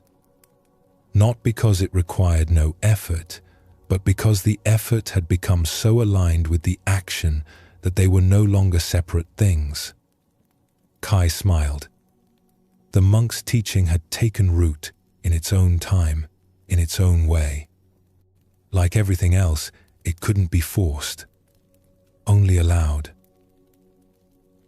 This story reveals another layer of what Zen Buddhism teaches about action and control. 𝗂𝗃's problem wasn't that he was skilled. Skill is valuable, the result of dedicated practice and attention. His problem was that his skill had become rigid, bound by the very control that had created it. The monk's challenge was subtle. He wasn't suggesting that 𝗂𝗃 abandon technique or stop aiming. He was pointing to something beyond technique, a quality of action that includes skill but isn't imprisoned by it. Effortless action doesn't mean unskilled action. It means action where the skill has become so natural that it no longer requires constant conscious control. Think about learning any skill. At first, everything is awkward and requires intense focus. Learning to drive, you think about every movement. Check the mirror, press the brake, turn the wheel. Each action is separate, deliberate, controlled. But eventually, if you continue long enough, something shifts. The actions become fluid. You drive without thinking about driving. Your body knows what to do. This is what the monk was pointing toward. 𝗂𝗃 had learned the technique perfectly. Now he needed to learn to let the technique work through him rather than constantly managing it. The twig flying through the air showed the principle. The twig didn't try to fly well. It simply responded to each force that moved it, and the result was perfect flight. Not perfect according to some external standard, but perfect in the sense of being completely natural. What makes this difficult is that it requires trust. Kai had to trust his training enough to let go of conscious control. He had to risk imperfection in order to find a deeper kind of perfection. This is terrifying for anyone who has worked hard to achieve mastery. What if letting go means losing what we've worked so hard to gain? But Zen sees that true mastery includes letting go. As long as we're gripping the technique, controlling every detail, we're separate from the action. There's the archer and the bow and the target, all separate things being managed by the conscious mind. In effortless action, these separations dissolve. The archer, bow, arrow, and target become one flowing movement. This doesn't happen through force or technique. Kai couldn't practice his way into effortlessness by trying harder to be effortless. That's just more effort, more control. Instead, he had to create the conditions where effortlessness could arise naturally. He had to perfect his technique and then learn to trust it enough to stop interfering. Notice that his accuracy actually improved when he stopped trying to control everything. This reveals something important.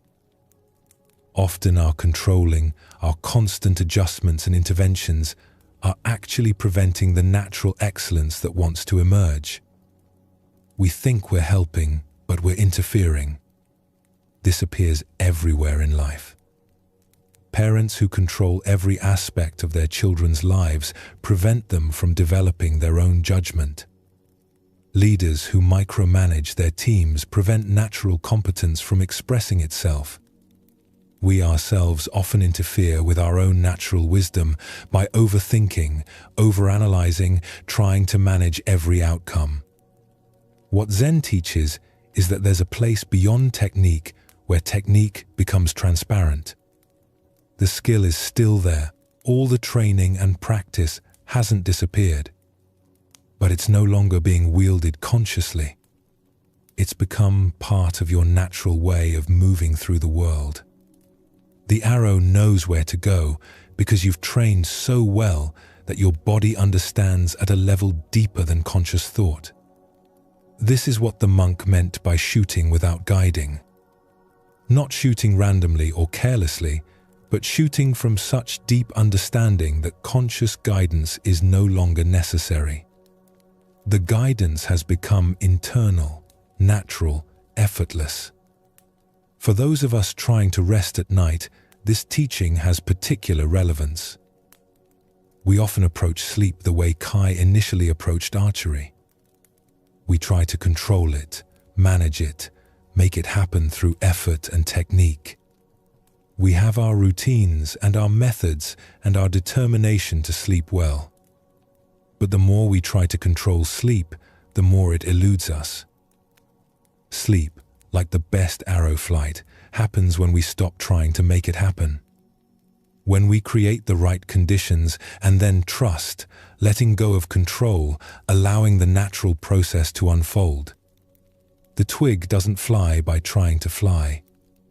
The arrow doesn't hit the target by forcing itself toward it. And sleep doesn't come through effort.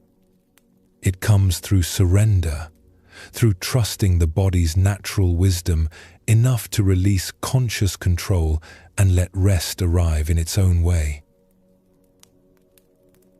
A painter named Yuki sat in the village square, her long scroll spread across a wooden table. She had been working since dawn, and the day was now past its midpoint. The sun hung warm overhead, and the square was busy with the usual afternoon activity. Merchants closing their stalls for the midday rest. Children playing near the well. Old men gathered under the shade tree, talking in voices that rose and fell like a gentle tide. 𝗕𝗂𝗂𝗍𝗶 worked with careful attention, her brush moving across the rice paper in deliberate strokes. Black ink flowed from the brush, creating a landscape that seemed to emerge from nothing. Mountains rose in the distance, their peaks suggested with just a few lines. A river wound through the valley, its current visible in the way the ink captured movement. A single crane stood in the water, one leg lifted, its long neck curved in that moment before flight. Hours of work had gone into this painting. She had ground the ink herself that morning, mixing it to exactly the right consistency. Each brushstroke had been considered, placed with precision. She painted in the traditional style, where nothing could be erased or corrected. Each mark was permanent. You had to get it right the first time. Villagers had gathered to watch, as they often did when 𝗕𝗂𝗂𝗍𝗶 painted in the square. They stood in a quiet semicircle, respectful of her concentration but drawn by the beauty emerging on the scroll. An old woman brought her tea without asking. A child reached out to touch the paper but was gently pulled back by his mother. The painting was nearly complete.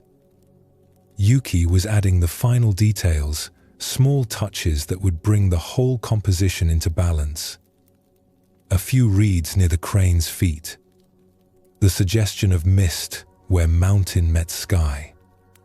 The subtle indication of the crane's reflection in the water. The sky began to darken. 𝗕𝗂𝗂𝗍𝗶 glanced up, noticing the clouds that had moved in from the west. They looked heavy, full of rain. But she was so close to finishing. Just a few more strokes. A few more minutes. She bent back to her work, her brush hovering over the paper as she considered where to place the next mark. A single raindrop landed on the scroll, right in the middle of the river. The black ink began to spread where the water touched it, the careful line she had drawn blurring outward in a sudden bloom. Then another drop fell, and another. 𝗕𝗂𝗂𝗍𝗶's hand froze. She looked up at the sky, which had gone from light grey to dark in what seemed like seconds. The rain was coming, and coming fast. She should grab the scroll, roll it up, run for shelter. Save what she could of the painting. But something stopped her. She just watched as more drops fell, each one landing on the paper, each one transforming the image she had so carefully created. The villagers stepped back, uncertain. Some held out their hands to catch the rain, looking up at the sky with worried expressions. The old woman who had brought tea started to reach for the scroll, meaning to help, but 𝗕𝗂𝗂𝗍𝗶 shook her head slightly. No. Leave it. The rain fell harder. The black ink began to run, rivers of it flowing across the paper, following the texture of the rice paper, finding paths that 𝗕𝗂𝗂𝗍𝗶 had never intended. The mountains started to blur and melt. The crane lost its sharp edges, its form becoming softer, more suggestive. The water in the painting mixed with the real water falling from the sky until it was hard to tell where ink ended and rain began. 𝗕𝗂𝗂𝗍𝗶 stayed in her seat, watching. Her hands rested on her lap, her brush set down on the table. The rain soaked her hair, her clothes, but she didn't move. She just watched her painting transform under forces beyond her control. The river she had painted so carefully became wider, wilder. The ink spread across the paper, creating new patterns, new shapes. Dark pools formed where water collected. Pale streaks appeared where the rain washed the ink away almost entirely. The crane was barely visible now, just a ghost of a shape, more dream than bird. The villagers began to drift away, seeking shelter from the rain. The old woman hesitated, looked at 𝗕𝗂𝗂𝗍 one more time, then hurried toward an awning. The children were called home by their mothers. Soon 𝗕𝗂𝗂𝗍 sat alone in the square, rain falling steadily, the scroll before her no longer recognizable as the painting she had begun. She watched for a long time, just sitting in the rain, watching the transformation continue. The paper began to tear in places, weakened by the water. More ink washed away. What remained was strange, beautiful in a way she hadn't intended, could never have planned. Finally, the rain began to ease. The heavy downpour became a light drizzle, then stopped altogether. Clouds parted, and the sun appeared, low in the sky now, casting golden light across the wet square. Everything gleamed. Puddles reflected the sky. The air smelled clean and alive. 𝗕𝗂𝗂𝗍 looked at what remained of her painting. The scroll was ruined, at least in the conventional sense. The image she had worked all day to create was gone. But something else had taken its place. The rain had created its own painting, using her ink and her paper, but following its own vision. She reached out slowly and traced her finger along one of the paths the rain had carved through the ink. Her finger came away black, the wet ink staining her skin. She looked at the mark on her finger, then back at the scroll. Then, in a movement that surprised even herself, she dipped her finger in a puddle of ink that had collected in one corner of the scroll. She brought her finger to the paper and began to draw, not trying to restore what had been lost, not fighting against what the rain had done. Instead, she worked with it. She followed the lines the rain had created, extending them, completing patterns the water had started but left unfinished. Her hand moved differently now, not with the careful precision of before, but with a kind of flowing response to what was already there. She was collaborating with the rain, finishing a painting they had created together. The villagers began to emerge from their shelters, coming back to see what had happened. They gathered around 𝗕𝗂𝗂𝗍 again, watching as she worked with her finger, her brush forgotten. They didn't know what to make of what they were seeing. Was she painting or only watching? Was this a new work or the ruins of the old one? No one could say for certain. Perhaps not even 𝗕𝗂𝗂𝗍 herself. When she finally stood up, her clothes still damp, her finger stained with ink, the sun was setting. The scroll remained on the table, this strange hybrid creation born from intention and accident, from human design and natural force. It wasn't what she had planned to make, but it was complete in its own way. An old scholar who had watched the whole thing from beneath an awning approached slowly. He looked at the scroll for a long time without speaking. Then he looked at 𝗕𝗂𝗂𝗍. "Is it finished?" he asked. 𝗕𝗂𝗂𝗍 smiled. "I don't know. Is the rain finished?" The scholar smiled back, understanding.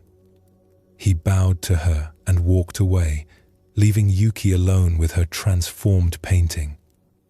She rolled up the scroll carefully, this thing that was both destroyed and created, both loss and gift. She carried it home as the last light faded from the sky, already wondering what it would show her when she unrolled it the next day. This story speaks to the heart of Zen Buddhism's teaching about impermanence and attachment. 𝗕𝗂𝗂𝗍 spent hours creating something beautiful, something she had imagined and worked to bring into existence. And then, in minutes, it was transformed into something entirely different.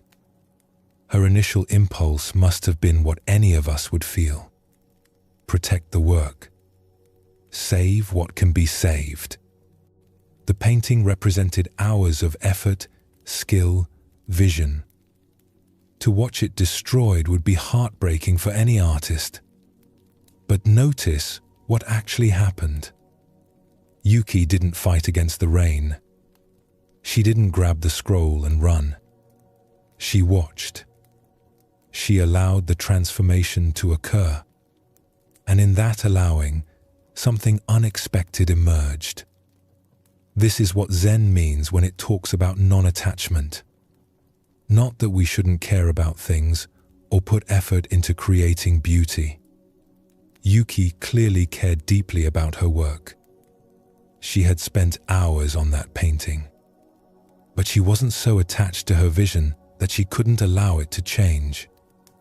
She wasn't so invested in the outcome that she had to protect it from transformation. We spend so much of our lives trying to prevent change. We create something and want it to stay exactly as we made it. We build relationships and want them to remain frozen in their best moments. We establish routines and fight against anything that disrupts them. We grip tightly to how things are, or how we wish they were, terrified of the rain that might transform everything. But change comes regardless. Life is rain falling on our carefully painted scrolls. Jobs end. Relationships shift. Our bodies age. Plans fail. The unexpected arrives and transforms what we work to create. We can spend our energy trying to prevent this, trying to keep everything exactly as we want it, or we can learn what Yuki discovered in the square. That sometimes loss creates possibility. Sometimes the most beautiful things emerge from collaboration with forces beyond our control. This teaching has profound implications for how we live.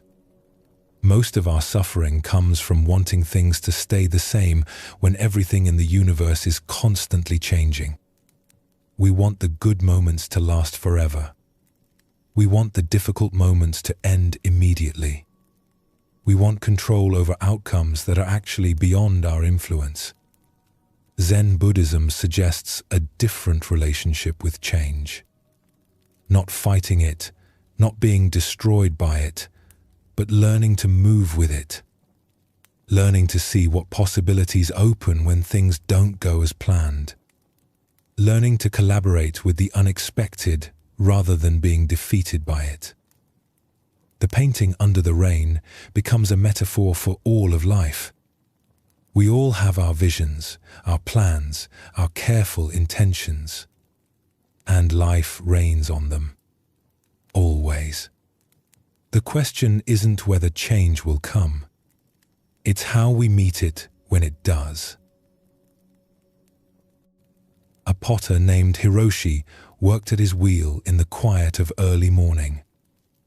His hands moved with practiced confidence, shaping wet clay into a vessel. The wheel turned steadily beneath his touch, powered by a foot pedal that he worked without thinking. The clay rose and fell, widened and narrowed, responding to the subtle pressure of his fingers. A young apprentice named Jun watched from the doorway. He had been studying with Hiroshi for 6 months now, learning the basics of wedging clay and preparing glazes. But he hadn't yet been allowed to work on the wheel. That honor came only after proving dedication and understanding. After showing that you truly wanted to learn.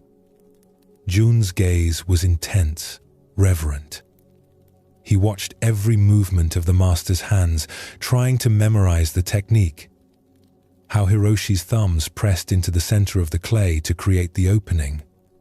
How his fingers pulled the walls upward, thinning them gradually, creating height and shape from a lump of formless earth. "Master," Jun said softly, not wanting to disturb the work but unable to contain his question. "How do you make something that will last forever?" Hiroshi paused in his work, his hands stilling on the wet clay. The wheel continued to turn for a moment, then slowly stopped. He looked at the jar taking shape beneath his fingers, then at his young apprentice. Forever? He repeated. Then he smiled, gentle and knowing. Fire will decide that. He shaped the rim of the jar with his thumb, creating a subtle outward curve. He smoothed the surface with a wet sponge, removing any rough spots or imperfections. When he was satisfied, he cut the base of the jar free from the wheel using a thin wire, then carefully lifted the piece and carried it to a shelf where it would dry. "This one is ready," he said to Jun. "Help me load the kiln." Yun jumped to obey, eager to be useful. Together, they carried the jar and several other pieces that had dried over the previous days to the large kiln that stood behind the workshop. The kiln was a traditional design built of brick and clay, tall enough for a man to stand in. It had taken Hiroshi years to build it, learning from other potters how to construct it properly, how to ensure even heat, how to create the right conditions for transformation. They loaded the pieces carefully, placing them on shelves inside the kiln, spacing them so the heat could circulate freely. The jar Jun had watched being made sat in a place of honor on the middle shelf.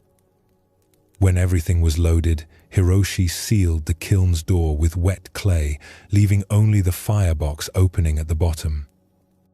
"Now we wait," Hiroshi said. "The fire takes time to do its work." But Jun was too excited to wait patiently. He had seen the master create something beautiful, and now that beauty would be made permanent through fire. The soft, fragile clay would become hard, strong, able to hold water and withstand use. The jar would last for years, maybe generations. It would be something permanent in a changing world. They fed the fire slowly, gradually raising the temperature. The kiln needed to heat evenly, not too fast, or the pieces inside might crack. Throughout the day and into the night, they took turns watching the fire, adding wood, monitoring the color of the flames and the heat radiating from the kiln's walls. Jun barely slept that night. He dozed by the workshop fire, waking every hour to check the kiln, to add more wood when needed. He imagined the jar in the darkness and heat, transforming from soft clay into permanent ceramic. He thought about how he would learn to make such pieces himself someday, how he would create objects of beauty that would outlast their makers. By dawn, the firing was complete. The kiln had reached its peak temperature and held it for the required time. Now it needed to cool slowly, carefully, for at least a full day before it could be opened. Opening it too soon would shock the pieces inside, crack them with the sudden change in temperature. Jun could barely contain his impatience through that long day of waiting. He circled the kiln, checked it repeatedly, pressed his hand against the bricks to feel the heat gradually dissipating. Hiroshi went about his other work calmly, wedging new clay, preparing glazes, sweeping the workshop floor. He had been through this process hundreds of times. He knew that patience was as important as skill. Finally, as the sun was setting on the second day, Hiroshi nodded. "It's time." Together, they carefully removed the clay seal from the kiln door. Heat still radiated from inside, but gentle now, no longer dangerous. They opened the door slowly, letting the last of the heat escape gradually. Yun peered into the dim interior, eager to see the results. But something was wrong. The middle shelf where the jar had sat was empty, except for a pile of grey dust and broken fragments. "No," Jun whispered. He reached in carefully and brought out a handful of ashes. This was all that remained of the beautiful jar he had watched the master create. All that work for nothing. Hiroshi knelt beside the pile of ashes that Jun had set on the ground. He ran his fingers through them gently, letting the fine dust sift between his hands. The ashes were soft, pale grey, warm still from the kiln's heat. "Nothing?" Hiroshi asked quietly. Jun gestured helplessly at the ashes. "The jar is destroyed. We worked so hard, and now there's only dust." Hiroshi lifted a handful of ashes and held them up in the fading light. The dust caught the last rays of the sun, glowing softly. He opened his hand and let the ashes drift through his fingers, falling back to the ground in a small grey cloud. "Look how they move," Hiroshi said. "Like smoke. Like mist." Jun didn't understand. He saw only failure, only loss. The jar was supposed to survive the fire, to become permanent and strong. Instead, it had been reduced to this weightless powder. "The clay came from the earth," Hiroshi continued, his voice gentle, thoughtful. "Now it returns to the earth in a different form. Is this nothing? Or is it completion?" He stood and walked back to his workshop, leaving Jun sitting beside the pile of ashes. The young apprentice stayed there as darkness fell, looking at the dust, trying to understand what his teacher meant. After a long time, a breeze stirred through the courtyard. It caught some of the ashes and lifted them into the air. Jun watched them drift upward, swirling in the wind, catching the light from the workshop windows. The ashes danced, weightless and free, before settling back to earth a few feet away. He thought about the jar as it had been on the wheel. Beautiful, yes, but also heavy, solid, fixed in its form. The ashes had no form, no weight. They could be anything, go anywhere. The wind could carry them. Rain could dissolve them. They could feed the soil, become part of new growth. Was this destruction or transformation? He didn't know anymore. The jar was gone, but something remained. Not nothing, just different from what he had expected. He scooped up some of the ashes and carried them to the garden behind the workshop. There he scattered them around the base of a young tree that Hiroshi had planted the previous spring. The ashes disappeared into the soil, invisible, becoming part of earth again. The next morning, Hiroshi was already at his wheel when Jun arrived. A new lump of clay sat centered, ready to be shaped.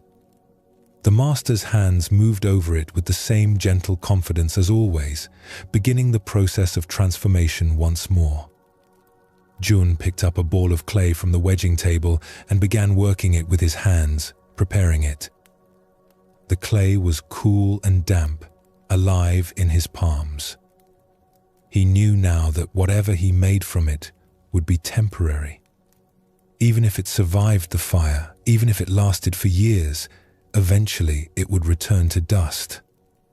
But somehow, this knowledge didn't make the work feel pointless. If anything, it made each piece more precious. Not despite its impermanence, but because of it. This story reveals another dimension of Zen Buddhism's teaching about impermanence. Where Yuki's painting was transformed by rain, the jar was completely returned to its elemental form by fire. And Jun had to learn what this meant.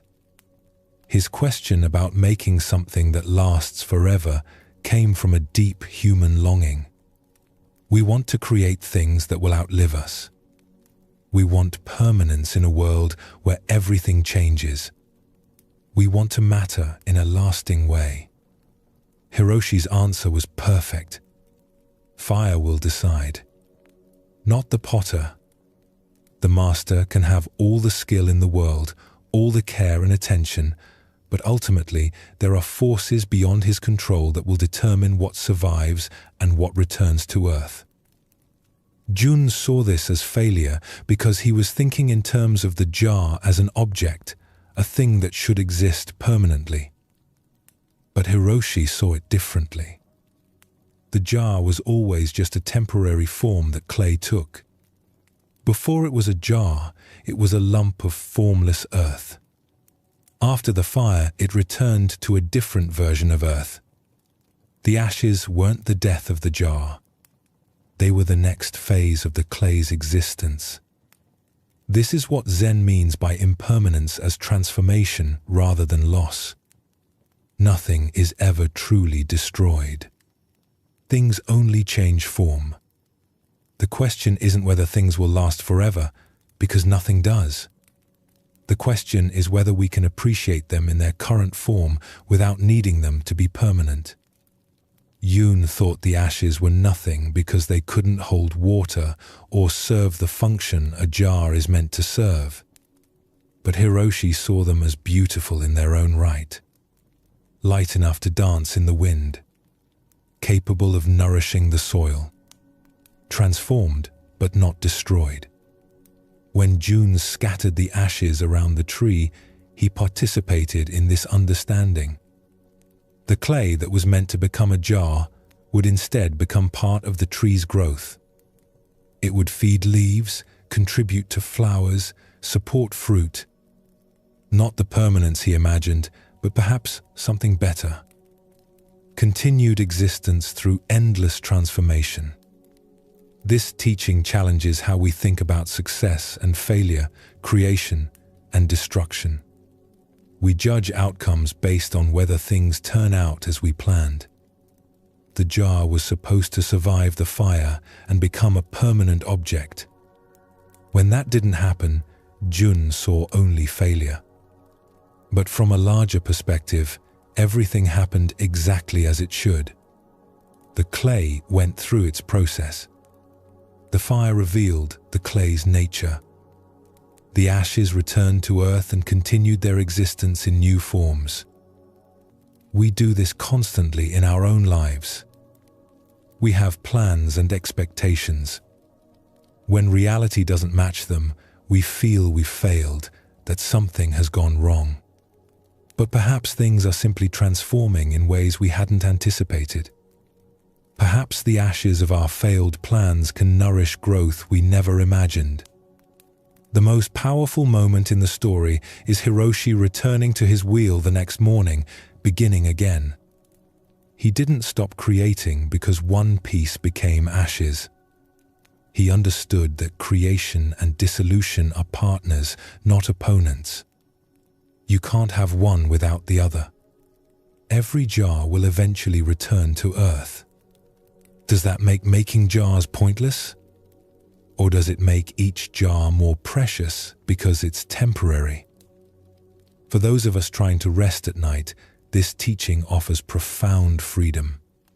We often lie awake worrying about what we're building, what we're trying to preserve, what might be lost. We grip tightly to outcomes, to plans, to the things we've created. But everything, eventually, returns to ashes. Not as tragedy, but as natural process. What would it mean to create and live and love with the knowledge that nothing lasts forever? Not with despair, but with appreciation. Not holding less tightly because things don't matter, but holding more gently because they matter deeply and are here only for a time. The jar that became ashes taught more than a jar that survived ever could have.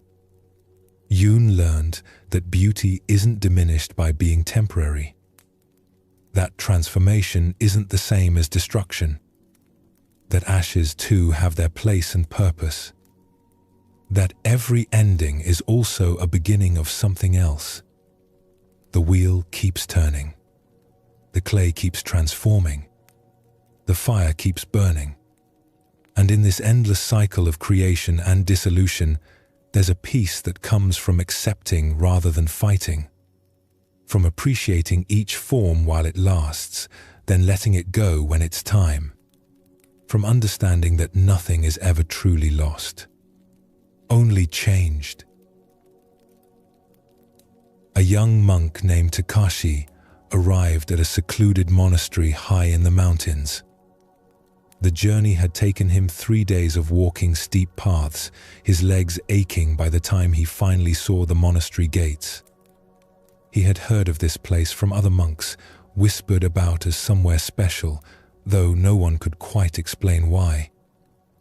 The monastery was simple, built of dark wood and stone. Prayer flags snapped in the constant mountain wind. Gardens grew vegetables and herbs. A small stream provided water. Everything was spare, functional, beautiful in its simplicity. But what caught 𝗕𝗂𝗃𝗂𝗃's attention immediately was the bell. It stood in the center of the courtyard, massive and bronze. As tall as a man, its surface was covered with intricate carvings of clouds and cranes and mountains. It hung from a wooden frame so old the wood had turned almost black. Beside it rested a heavy wooden mallet, its striking surface worn smooth from what must have been centuries of use. 𝗕𝗂𝗃𝗂𝗃 approached an elder monk who was sweeping the courtyard. "That bell," he said, unable to hide his awe. "It's magnificent. When does it ring?" The elder monk looked up from his sweeping. His face was weathered and peaceful, creased with lines that suggested many years and many smiles. "It does not," he said simply. 𝗕𝗂𝗃𝗂𝗃 frowned. "I don't understand. You have this beautiful bell, this mallet ready beside it. Why have a bell that is never rung?" The elder monk returned to his sweeping, his broom making soft swishing sounds across the stone. He offered no explanation, just continued his work as if 𝗕𝗂𝗃𝗂𝗃 hadn't asked a question at all. Over the following days, 𝗕𝗂𝗃𝗂𝗃 found himself unable to stop thinking about the bell. He would pause in his work to look at it. During meditation, his mind would drift to wondering what it would sound like. At night, lying in his simple room, he imagined the deep resonance that must live inside all that bronze, waiting to be released. He asked other monks about it. Some shrugged, having long ago accepted the bell's silence as simply the way things were. Others smiled mysteriously and said nothing. A few offered contradictory explanations. The bell was too sacred to ring except on special occasions that never came. The bell had a crack and would shatter if struck. The bell was a meditation on potential, on the unmanifested. None of these answers satisfied 𝗕𝗂𝗃𝗂𝗃. He began to feel that the bell was calling to him somehow, that its very silence was a question posed to him personally. He found himself drawn to it repeatedly throughout each day, standing before it, studying the carvings, looking at the mallet resting beside it. One evening, unable to sleep, he rose and walked to the courtyard. The moon was full, casting silver light across everything. The bell glowed softly in the moonlight, its bronze surface seeming to hold inner luminescence. The monastery was silent around him. Everyone else was asleep. He approached the bell slowly. His heart was pounding, though he couldn't say exactly why. It was just a bell, just an object. Yet, standing before it in the moonlight, it seemed to hold more significance than that. It seemed to be waiting. For what? He didn't know. He ran his fingers over the carved surface. The metal was cool beneath his touch. His fingers traced the swirling clouds, the wings of the cranes, the peaks of the mountains. Each detail had been crafted with such care, such attention. Someone had spent months, maybe years, creating these images. And for what? For a bell that was never rung? His hand moved to the mallet. It was heavier than he expected when he lifted it. The wood was smooth, worn by countless hands over countless years. Or perhaps just a few hands over many years of preparation, of intention that was never completed. He stood there holding the mallet, feeling its weight. The night air was still. The silence pressed against him. All around the courtyard, the monastery buildings stood dark and quiet. Above, the moon sailed through wisps of cloud. The moment felt suspended, charged with possibility. He raised the mallet slowly. His heart beat faster. His breath came quick and shallow. He had come to this monastery seeking understanding, seeking to deepen his practice. Was this bell part of that understanding? Was he meant to ring it? Was that what it had been waiting for all these years? The mallet hovered in the air. The bell waited, silent, patient. Takashi's arm trembled slightly from holding the mallet up, from the tension of this frozen moment. What would happen if he struck it? Would the sound wake everyone? Would the elders be angry? Would some ancient prophecy be fulfilled or broken? Would the bell shatter, as some had suggested, or would it ring with a note so pure it would transform everything? His mind raced with questions, with possibilities, with fears and hopes. And then, slowly, he lowered the mallet. Not because he decided against ringing the bell, but because in that moment of hovering, in that space between decision and action, he felt something.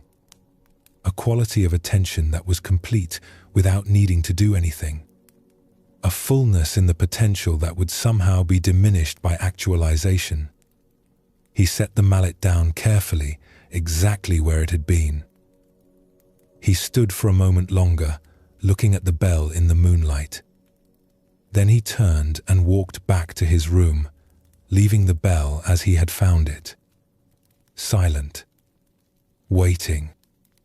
The next morning, as he went about his morning duties, the elder monk he had first spoken to approached him. The old man was carrying a bucket of water from the well, moving with the careful balance of someone who had done this task 10,000 times. "You visited the bell last night," the elder said. It wasn't a question. Takashi felt his face grow warm. "I'm sorry. I didn't mean to." The elder shook his head. "There is nothing to apologize for. Did you ring it?" "No," Takashi said. "Why not?" Takashi struggled to find words for what he had experienced. "I don't know exactly. I wanted to. I raised the mallet. But then I realized that in that moment before striking, something was complete. The bell didn't need to be rung to fulfill its purpose. It was already doing what it was meant to do." The elder monk smiled, a warm expression that reached his eyes. "And what is it doing?" "Teaching," Takashi said slowly, understanding as he spoke. "It teaches through not ringing, through the choice not made, through the action not taken." The elder nodded. "Yes. Every moment we choose not to act is as significant as every moment we choose to act. But we rarely notice these choices. We move through life acting, doing, making things happen. We rarely pause to consider the power of restraint, of the unmade choice, of the bell that remains silent." He set down his bucket and looked at the bell standing in the courtyard.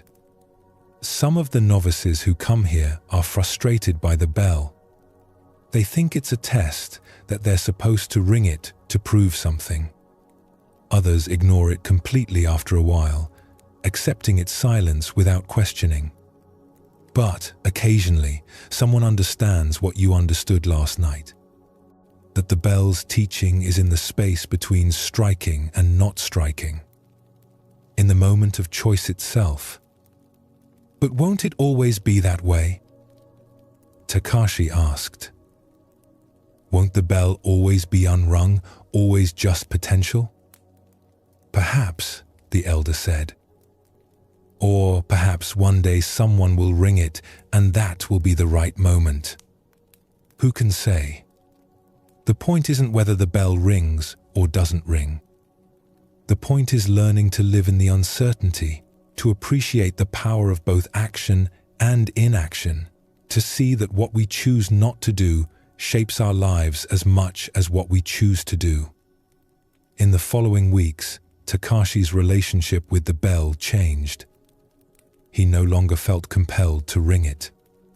He would pass it in the courtyard and feel a sense of companionship, almost. The bell in its silence, him in his learning. Both existing in that space of potential, of choice not yet made, of action held in careful balance with restraint. He began to notice this pattern elsewhere in the monastery. The garden that was allowed to grow somewhat wild rather than being perfectly manicured. The words not spoken in conversations, the silences that communicated as much as speech. The meals that were simple rather than elaborate. The schedule that left open time rather than filling every moment with activity. The whole monastery, he realized, was built around this principle. Not just doing, but knowing when not to do. Not just speaking, but knowing when silence serves better. Not just acting, but recognizing that restraint is itself a powerful form of action. One evening, months later, he was sitting in meditation when he heard it. Not the bell. The bell remained silent as always. But in his mind, in his heart, he heard what the bell would sound like if struck. A deep, resonant tone that seemed to contain all sounds within it. A note that would ripple out across the mountains, echoing off the peaks, fading slowly into the vast silence. He heard this sound without the bell being struck. And he understood that this was the bell's gift. Not the actual sound, but the imagined sound. Not the fulfilled potential, but the potential itself. The bell was more powerful unrung than it could ever be rung, because unrung it contained infinite possibilities. Every person who stood before it heard a different tone in their imagination. Every person experienced a different teaching. If someone finally rang it, it would make one sound, and that sound would define it forever. People would say, "Oh yes, the bell sounds like this." But unrung, it sounds like everything and nothing. It exists in pure potential, pure possibility. This story touches something subtle in Zen Buddhism's teaching about action. We live in a world that constantly tells us to do something. Take action. Make things happen. Don't just stand there. Accomplish something. Leave your mark. But the bell teaches a different wisdom. That sometimes the most powerful choice is the choice not to act. That restraint can be more significant than action. That what we choose not to do shapes our lives as profoundly as what we do. 𝗕𝗂𝗃 almost rang the bell. He raised the mallet. He was ready to act. But in that suspended moment, he discovered something essential. The space between decision and action contains its own kind of completion. The potential held but not released has its own kind of power. Think about how often we act without this pause. We speak without considering whether silence might serve better. We intervene without asking whether the situation might resolve itself. We do things simply because we can, because we're able to, because action feels like accomplishment. But the bell suggests that non-action is also a choice, not merely the absence of action. When 𝗕𝗂𝗃𝗂𝗿𝗀 lowered the mallet, he wasn't failing to act. He was choosing not to act, which is entirely different. One is passive, the other is active restraint. This matters because so much of our suffering comes from unnecessary action. We create problems by interfering in situations that would resolve themselves. We damage relationships by speaking when silence would heal. We exhaust ourselves doing things that don't actually need doing. We ring bells that teach more through silence. The elder monk's insight was profound. Every choice not to act is as significant as every choice to act. But we rarely notice these negative choices. We count our accomplishments, our actions, our doing. We don't count the times we chose restraint, the words we didn't speak, the interventions we withheld. Yet these uncounted choices shape our lives enormously. The argument we didn't start, the email we didn't send in anger, the impulse we didn't follow, the bell we didn't ring. Each of these non-actions has consequences, creates results, affects outcomes. What makes this teaching subtle is that it's not advocating for passivity. The bell isn't silent because no one cares about it or because ringing it doesn't matter. It's silent because that silence serves a purpose. It teaches. It invites contemplation. It preserves possibility. 𝗕𝗂𝗃𝗂𝗿𝗀's realization about the bell containing infinite possibilities while unrung captures something essential. Once rung, the bell becomes defined. It sounds like this particular note, this specific tone. But unrung, it sounds like every note imaginable. Every person who contemplates it hears something different in their mind, receives a different teaching. This is the power of the incomplete, the undone, the held back. It remains open, undefined, full of potential. The moment we act, we collapse that potential into one specific outcome. Sometimes that's necessary and right. But sometimes, perhaps more often than we realize, the potential itself is more valuable than any specific manifestation. For those of us seeking rest, this teaching offers particular wisdom. We often lie awake feeling we should be doing something, planning something, solving something, taking some action that will make tomorrow better or easier or more secure. The mind races with things to do, ways to act, problems to solve. But what if the teaching is that sometimes the most powerful choice is to do nothing? Not from helplessness or giving up, but from recognizing that action isn't always necessary. That some problems resolve themselves. That rest itself is valuable. That the mind held in stillness has its own kind of power. The bell standing silent in the courtyard isn't waiting to be rung. It's complete as it is. And perhaps we are too. Not needing to accomplish one more thing, solve one more problem, take one more action before we can rest. Complete in this moment. Silent like the bell. Powerful in our stillness. A man named 𝗙𝗪𝗀𝗃 spent his life walking toward the horizon. Every morning, he rose with the sun and set out in the direction where sky met earth. That place in the distance where everything seemed to end and begin at once. That line where the world completed itself. He had started this journey when he was young, barely more than a boy. He had stood in his village and looked out at the horizon, and something in him had whispered that there, in that distant place, he would find what he was looking for. He didn't know what that was exactly. Purpose, maybe. Understanding. the answer to questions he couldn't quite form into words. So he had left. His mother had wept. His father had tried to reason with him, but 𝗙𝗂𝗂𝗍 was certain. The horizon called to him. He would walk until he reached it. Years passed. His steps never slowed. Towns and rivers faded behind him. Other travelers passed him going the opposite direction, returning from wherever they had been. They would sometimes call out greetings, offer to share their food or water. 𝗙𝗂𝗂𝗍 would accept these kindnesses, but never lingered. He had somewhere to be. His beard grew long, untrimmed.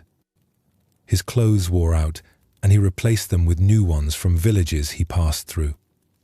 He worked odd jobs for food and shelter, but never stayed longer than necessary. A few days to earn enough to continue, then back on the path. The landscape changed around him. Forests gave way to plains. Plains became hills. Hills rose into mountains. He crossed rivers, skirted lakes, walked through deserts where the horizon shimmered with heat. And always, it remained the same distance away. This should have troubled him, but somehow it didn't. He had committed to this journey. The horizon was his destination, and he would reach it eventually. Each day brought him closer. He was certain of this, even as the years accumulated and the distance never seemed to change. His shadow stretched and shrank with the turning days.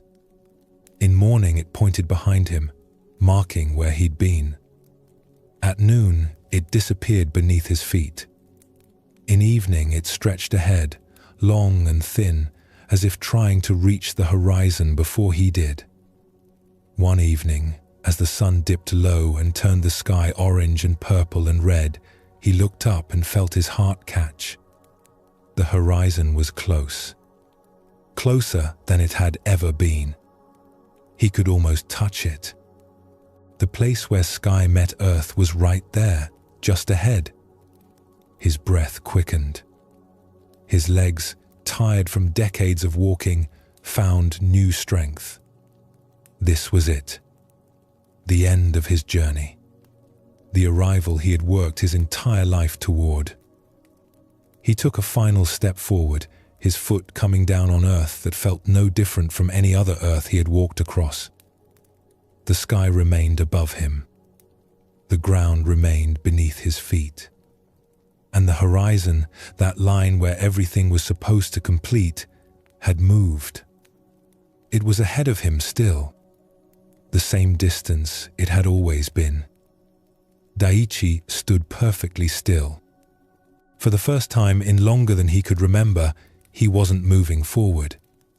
He was just standing, breathing, looking at the horizon that remained forever out of reach. And then, slowly, he turned around. Behind him, his footsteps stretched back forever. Or they would have, if footsteps lasted. But the wind had long ago erased every trace of his passage. The ground showed no evidence that he had walked there. The towns he had passed through had probably forgotten him. The people he had met briefly were living their lives, unaware that somewhere far away, a man who had once walked through their village was standing in the middle of nowhere, realizing something. The desert was silent around him. Not empty exactly, but vast. The wind moved across the sand, creating patterns, erasing patterns, creating new ones. The sun continued its descent, painting the sky in colors that had no names. Somewhere in the distance, the horizon waited. It would always wait. It would never arrive. Because that's what horizons do. They mark the limit of vision, not the limit of the world. They exist as a function of where you stand, not as a place you can go. 𝗙𝗂𝗍𝗍 sat down on the sand. His legs, which had carried him so far, folded beneath him. He removed the pack from his back and set it aside. Inside were his few possessions: a water skin, a small pot for cooking, a blanket, the tools of endless travel. Things to keep him moving toward a destination that didn't exist as a destination. He sat there as the sun set completely and stars began to appear. The night was cool, the air clean and clear. The stars were brilliant, more brilliant than he remembered them being in his youth. Or perhaps he had simply forgotten to look up while he was so focused on the horizon ahead. A desert fox appeared at the edge of his vision. It paused, regarding him with intelligent eyes, then continued on its way. It wasn't walking toward the horizon. It was walking toward wherever foxes go. Toward food or water or shelter.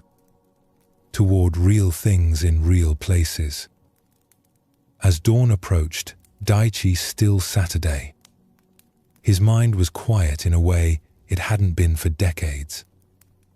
All those years of walking, of purposeful movement toward a goal, had kept his mind occupied.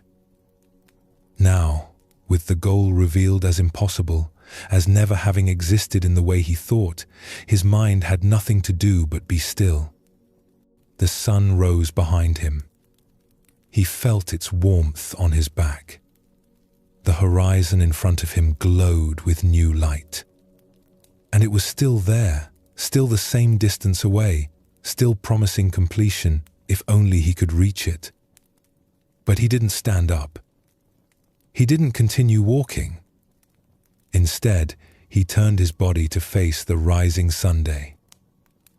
He watched it clear the horizon behind him, the one he had never paid attention to because he was so focused on the one ahead. And he began, slowly, to understand something. That the journey itself was what he had been looking for. Not the destination. The walking, the movement through changing landscapes, the meeting with strangers, the nights under unfamiliar stars. This had been the gift. Not what awaited at the end, but what happened along the way. He had spent his entire life walking towards something that couldn't be reached, and in doing so, he had walked through his entire life. And now, sitting still for the first time in decades, he wondered what he had missed while he was so focused on where he was going. The question wasn't whether the horizon moved. It did. It always would. The question was whether he needed to keep chasing it. Whether he could find meaning in standing still. Whether completion could exist without arrival. This story touches something essential in Zen Buddhism about seeking and finding. 𝗕𝗪𝗀 represents all of us in our various pursuits. We set goals, we chase achievements, we work toward destinations. We think that when we get there, wherever there is, we'll finally be complete. Finally satisfied. Finally able to rest. But what 𝗕𝗪𝗀 discovered is what Zen sees clearly. The horizon isn't a place. It's a perspective. It exists relative to where we stand. No matter how far we travel, it moves with us. We can walk our entire lives toward it and never arrive. This isn't a failure, it's the nature of horizons. They mark the limit of our vision, not the limit of possibility.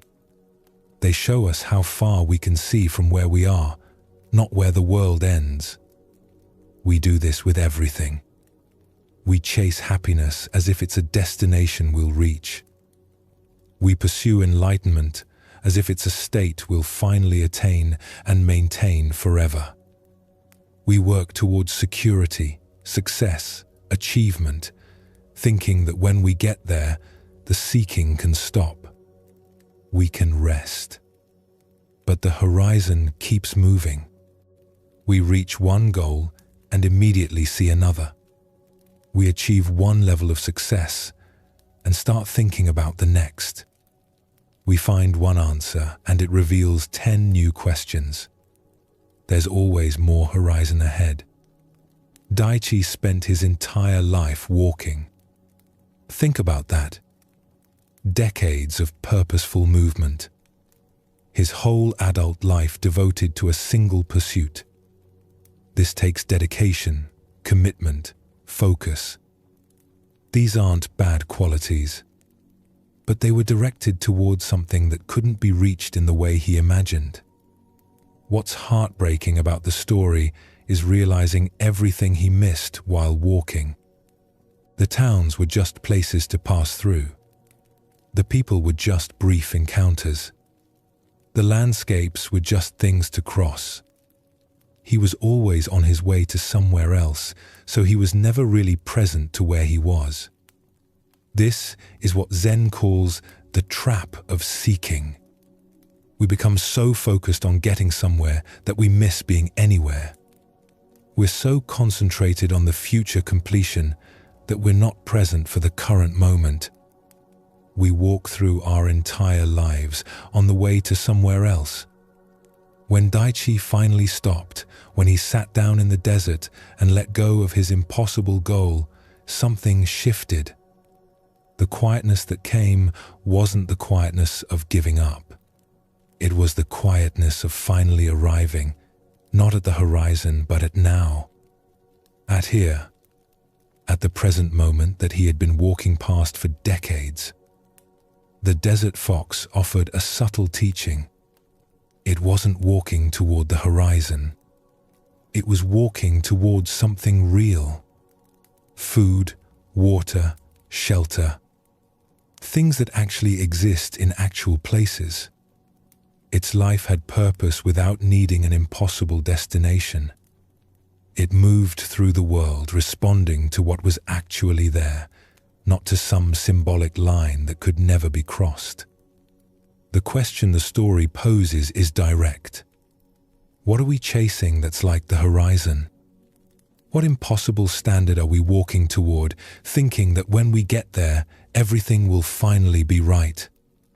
What completion are we seeking that exists only as a function of where we're standing, that will move every time we move? And, more importantly, what are we missing while we chase? What actual life is happening right now that we're walking past because we're so focused on getting somewhere else? What beauty, what connection, what meaning is available right here that we don't notice because here isn't where we're trying to be? Zen Buddhism doesn't promise that we'll reach the horizon if we practice correctly. It promises something better. That we'll realize the horizon was never the point. That completion isn't a place we arrive, but a way of being. That we can stop walking away from where we are and start actually being here. The sunrise 𝗙𝗃𝗃 witnessed when he turned around was always there. He had just never turned to face it. He was so busy walking toward one horizon that he never noticed the other one behind him. This is what we all do. Focus so intently on one direction that we miss everything else. A night watchman named 𝗬𝗲 walked the quiet streets of the village, lighting lanterns as darkness fell. This was his duty, performed each evening for more years than he could count. He knew every doorway, every corner, every shadow. The village felt like an extension of his own body, so familiar was its geography. He carried flint and a small torch, moving from lantern to lantern with practiced efficiency. At each door, he would pause, strike his flint, coax flame from spark. The small fire would catch on his torch, and he would transfer it to the lantern's wick. One by one, the lanterns flickered to life, creating pools of golden light against the gathering dark. The work was meditative in its repetition. Strike, light, move on. Strike, light, move on. Each lantern the same, yet slightly different. The same process creating the same result, night after night, season after season. As he bent to light a lantern outside a merchant's house, he noticed a man sitting on the steps. This was unusual. Most people were inside by this hour, preparing their evening meals or settling in for the night. The man sat perfectly still, watching Sato work. "Careful," Sato said, more out of habit than real concern. "The streets are dangerous in the dark." The man looked at him with a slight smile. "Are they?" Something about the question made Sato pause. Of course, the streets were dangerous in the dark. That was why he lit the lanterns. That was his entire purpose. To make the village safe at night by pushing back the darkness with light. Before he could respond, a breeze stirred through the street. Not a strong wind, just a gentle movement of air. But it was enough. The lanterns he had already lit began to flutter. Their flames danced, casting moving shadows across the walls.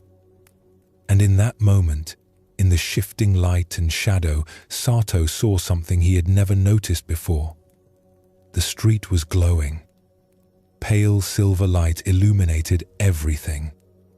The houses, the stones, the trees. It wasn't lantern light. It was moonlight, falling softly from above, painting the world in gentle silver.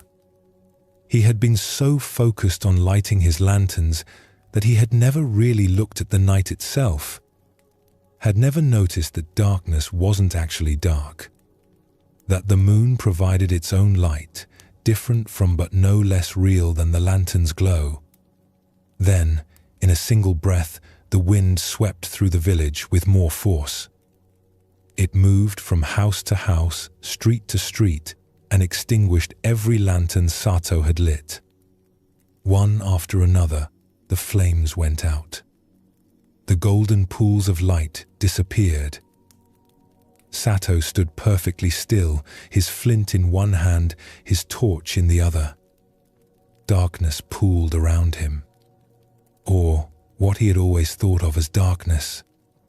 But as his eyes adjusted, as he stopped trying to see by lantern light and started seeing what was actually there, he realized the village wasn't dark at all. The moon was nearly full, hanging high in the clear sky. Its light showed the outlines of rooftops, the shapes of trees, the pathway through the streets. Everything was visible, just in a different way. The quality of silver moonlight was softer than lantern glow. Subtler. It didn't create the sharp boundaries between light and shadow that fire did. Instead, it washed over everything with gentle evenness.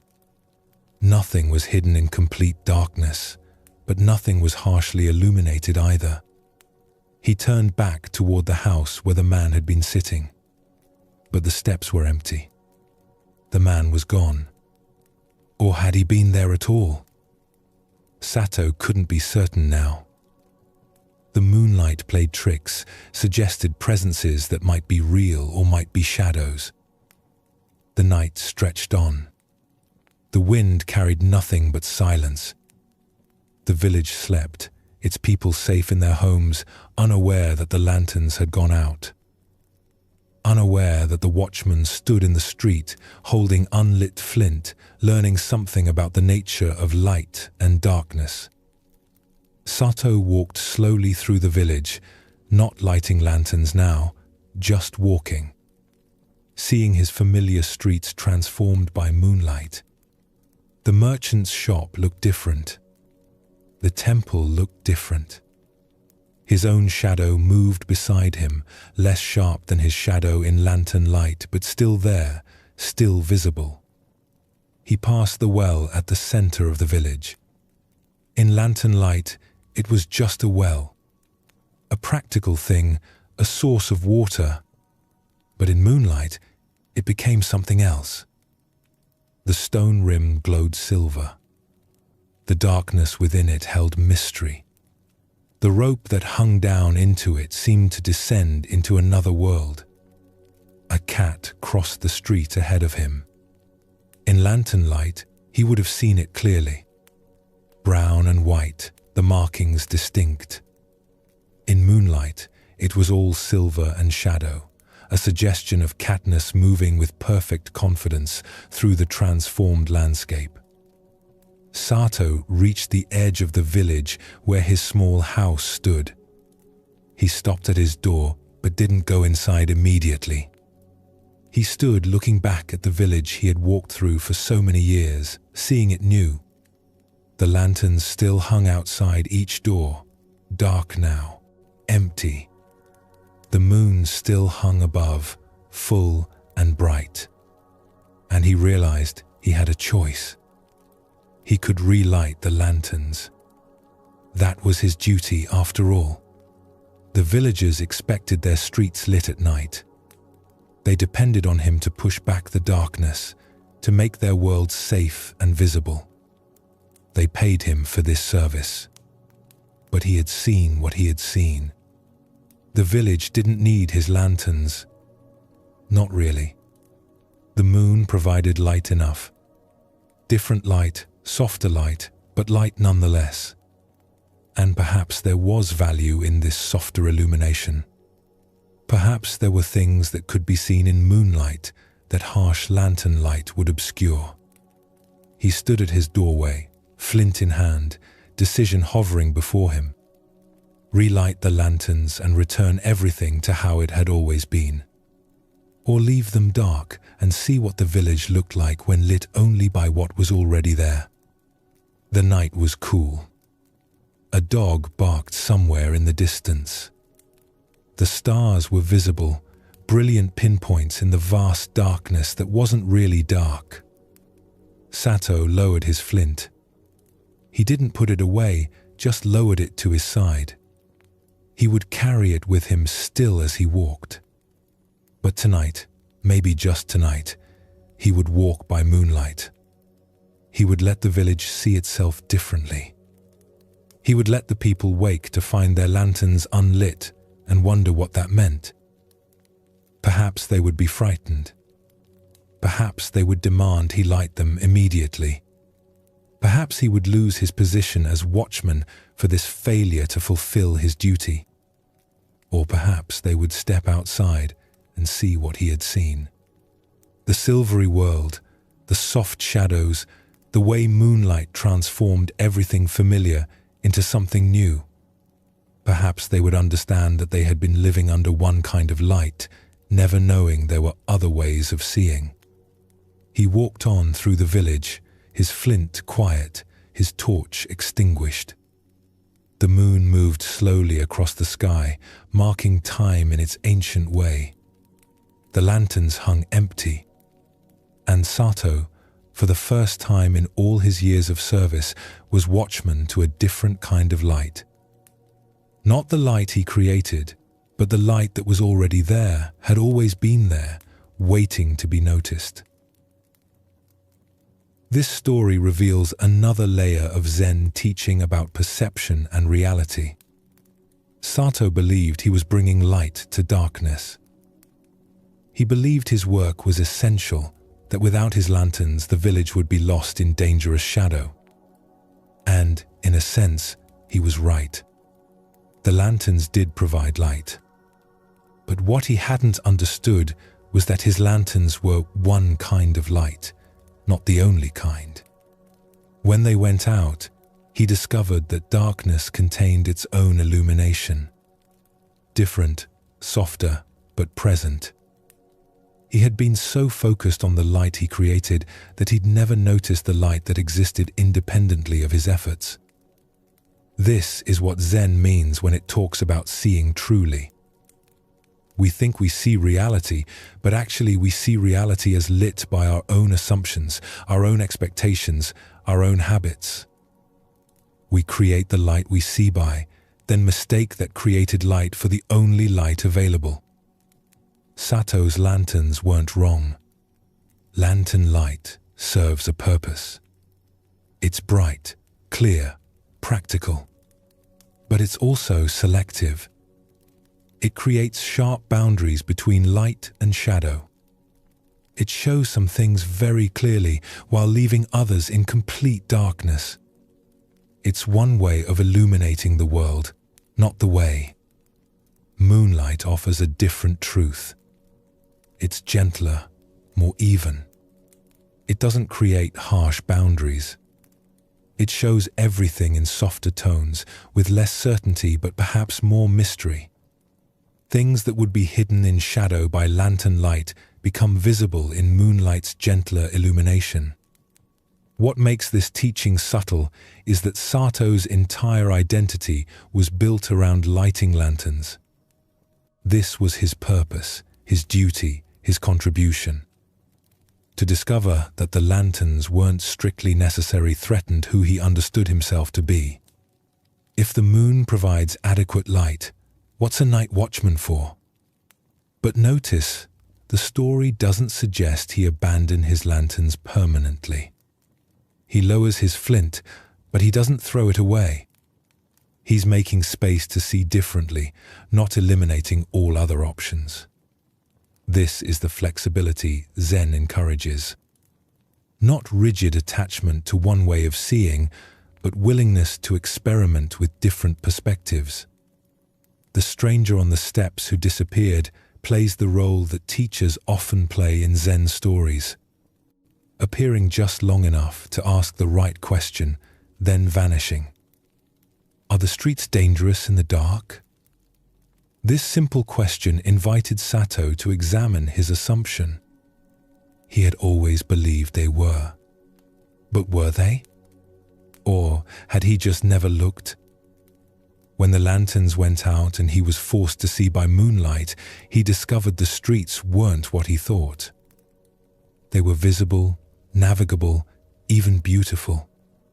The darkness he had spent years fighting against turned out not to be darkness at all. Just different light requiring different eyes. We all do this. We illuminate our lives in one particular way and think that's how things are. We see our problems by the harsh light of anxiety and miss the softer truths that gentler attention would reveal. We understand our relationships by the sharp light of judgment and miss the mystery that moonlight acceptance would show us. What would it mean to occasionally let your lanterns go out? To stop creating the light you think you need and see what light is already there? To trust that darkness might contain its own forms of illumination? This is especially relevant as we prepare for rest. We often approach sleep while carrying our own harsh lights. The bright illumination of worry, of planning, of trying to solve everything. We flood our minds with this intense light, thinking we need to see everything clearly before we can rest. But maybe sleep comes easier by moonlight, by the gentler illumination that doesn't try to make everything sharp and clear, by the softer light that allows mystery, that permits not knowing, that trusts in what's naturally there rather than what we force into being. Sato walked through his village for years, lighting lanterns, never questioning. Then one night the wind came and showed him differently. That's all Zen asks. Not that we abandon what we know, but that we remain open to seeing differently when the wind blows our certainties out. As our journey through these Zen teachings comes to its natural close, you've traveled far from where you began. Not in distance, but in understanding. You've encountered monks who carried burdens they didn't need to carry. Travelers who discovered that what they sought was closer than they imagined. Artists who learned that transformation isn't the same as loss. All of them finding wisdom not through complex philosophy, but through simple presence. Each story carried a seed of truth about living with more ease, with less struggle. The truth isn't hidden in some distant monastery or secret text. It's right here in how we meet this moment, in whether we grip tightly or hold gently. in whether we fight against what is or learn to move with it. Zen Buddhism doesn't promise to make your life perfect or problem-free. It offers something more valuable, a way of being with life exactly as it is, with its changes and uncertainties, with its joys and sorrows, with its constant movement that never quite arrives anywhere permanent.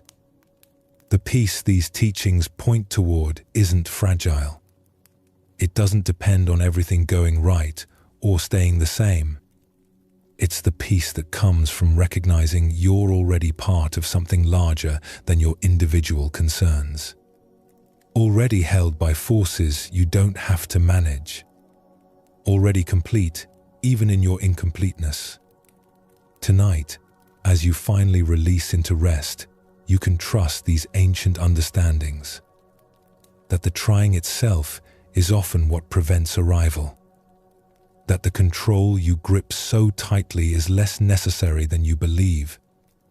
That rest comes not through solving everything, but through temporarily letting everything be exactly as it is. Your breathing is slowing naturally now. Your body knows how to rest without your conscious management. The thoughts that circle and return will eventually tire of their movement and settle, all on their own, without you having to make this happen. The monks and travelers in these stories discovered something essential. That peace isn't achieved through effort.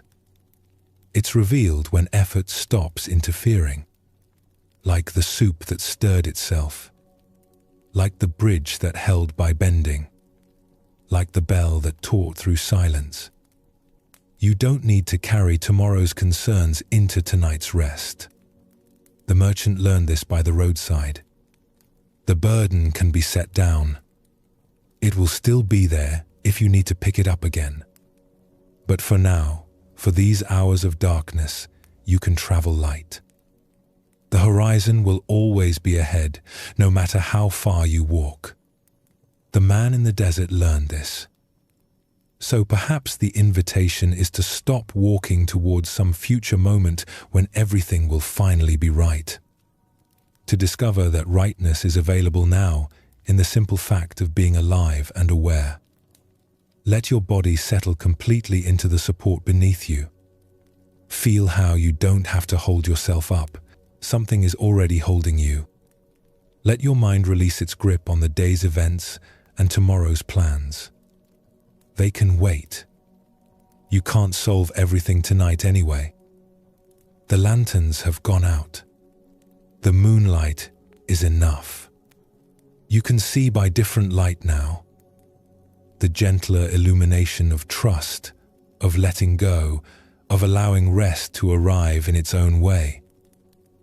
Zen teaches that enlightenment is not a distant goal but your natural condition, temporarily hidden by busy efforts to find it.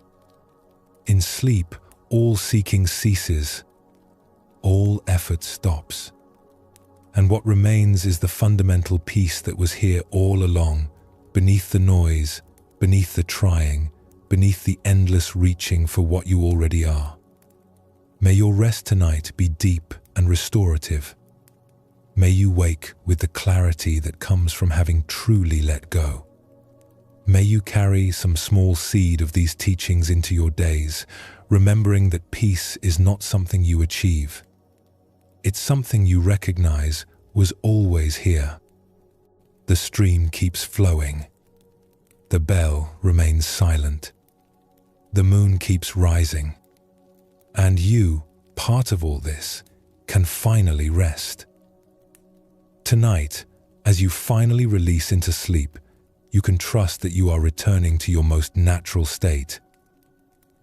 Sleep is not an escape from awareness, but awareness freed from the burden of constantly trying to manage experience. In deep rest, the boundaries between self and world naturally soften, revealing the interconnected nature of all existence. Let your breathing slow and deepen completely. Feel your body releasing all tension, returning to its natural state of ease. Allow your mind to release its grip on problems, plans, and concerns, trusting that clarity will return naturally with the dawn. The Zen tradition reminds us that enlightenment is not a distant goal, but our natural condition, temporarily veiled by our busy efforts to find it. In sleep, all seeking ceases, all effort stops, and what remains is the fundamental peace that has been here all along.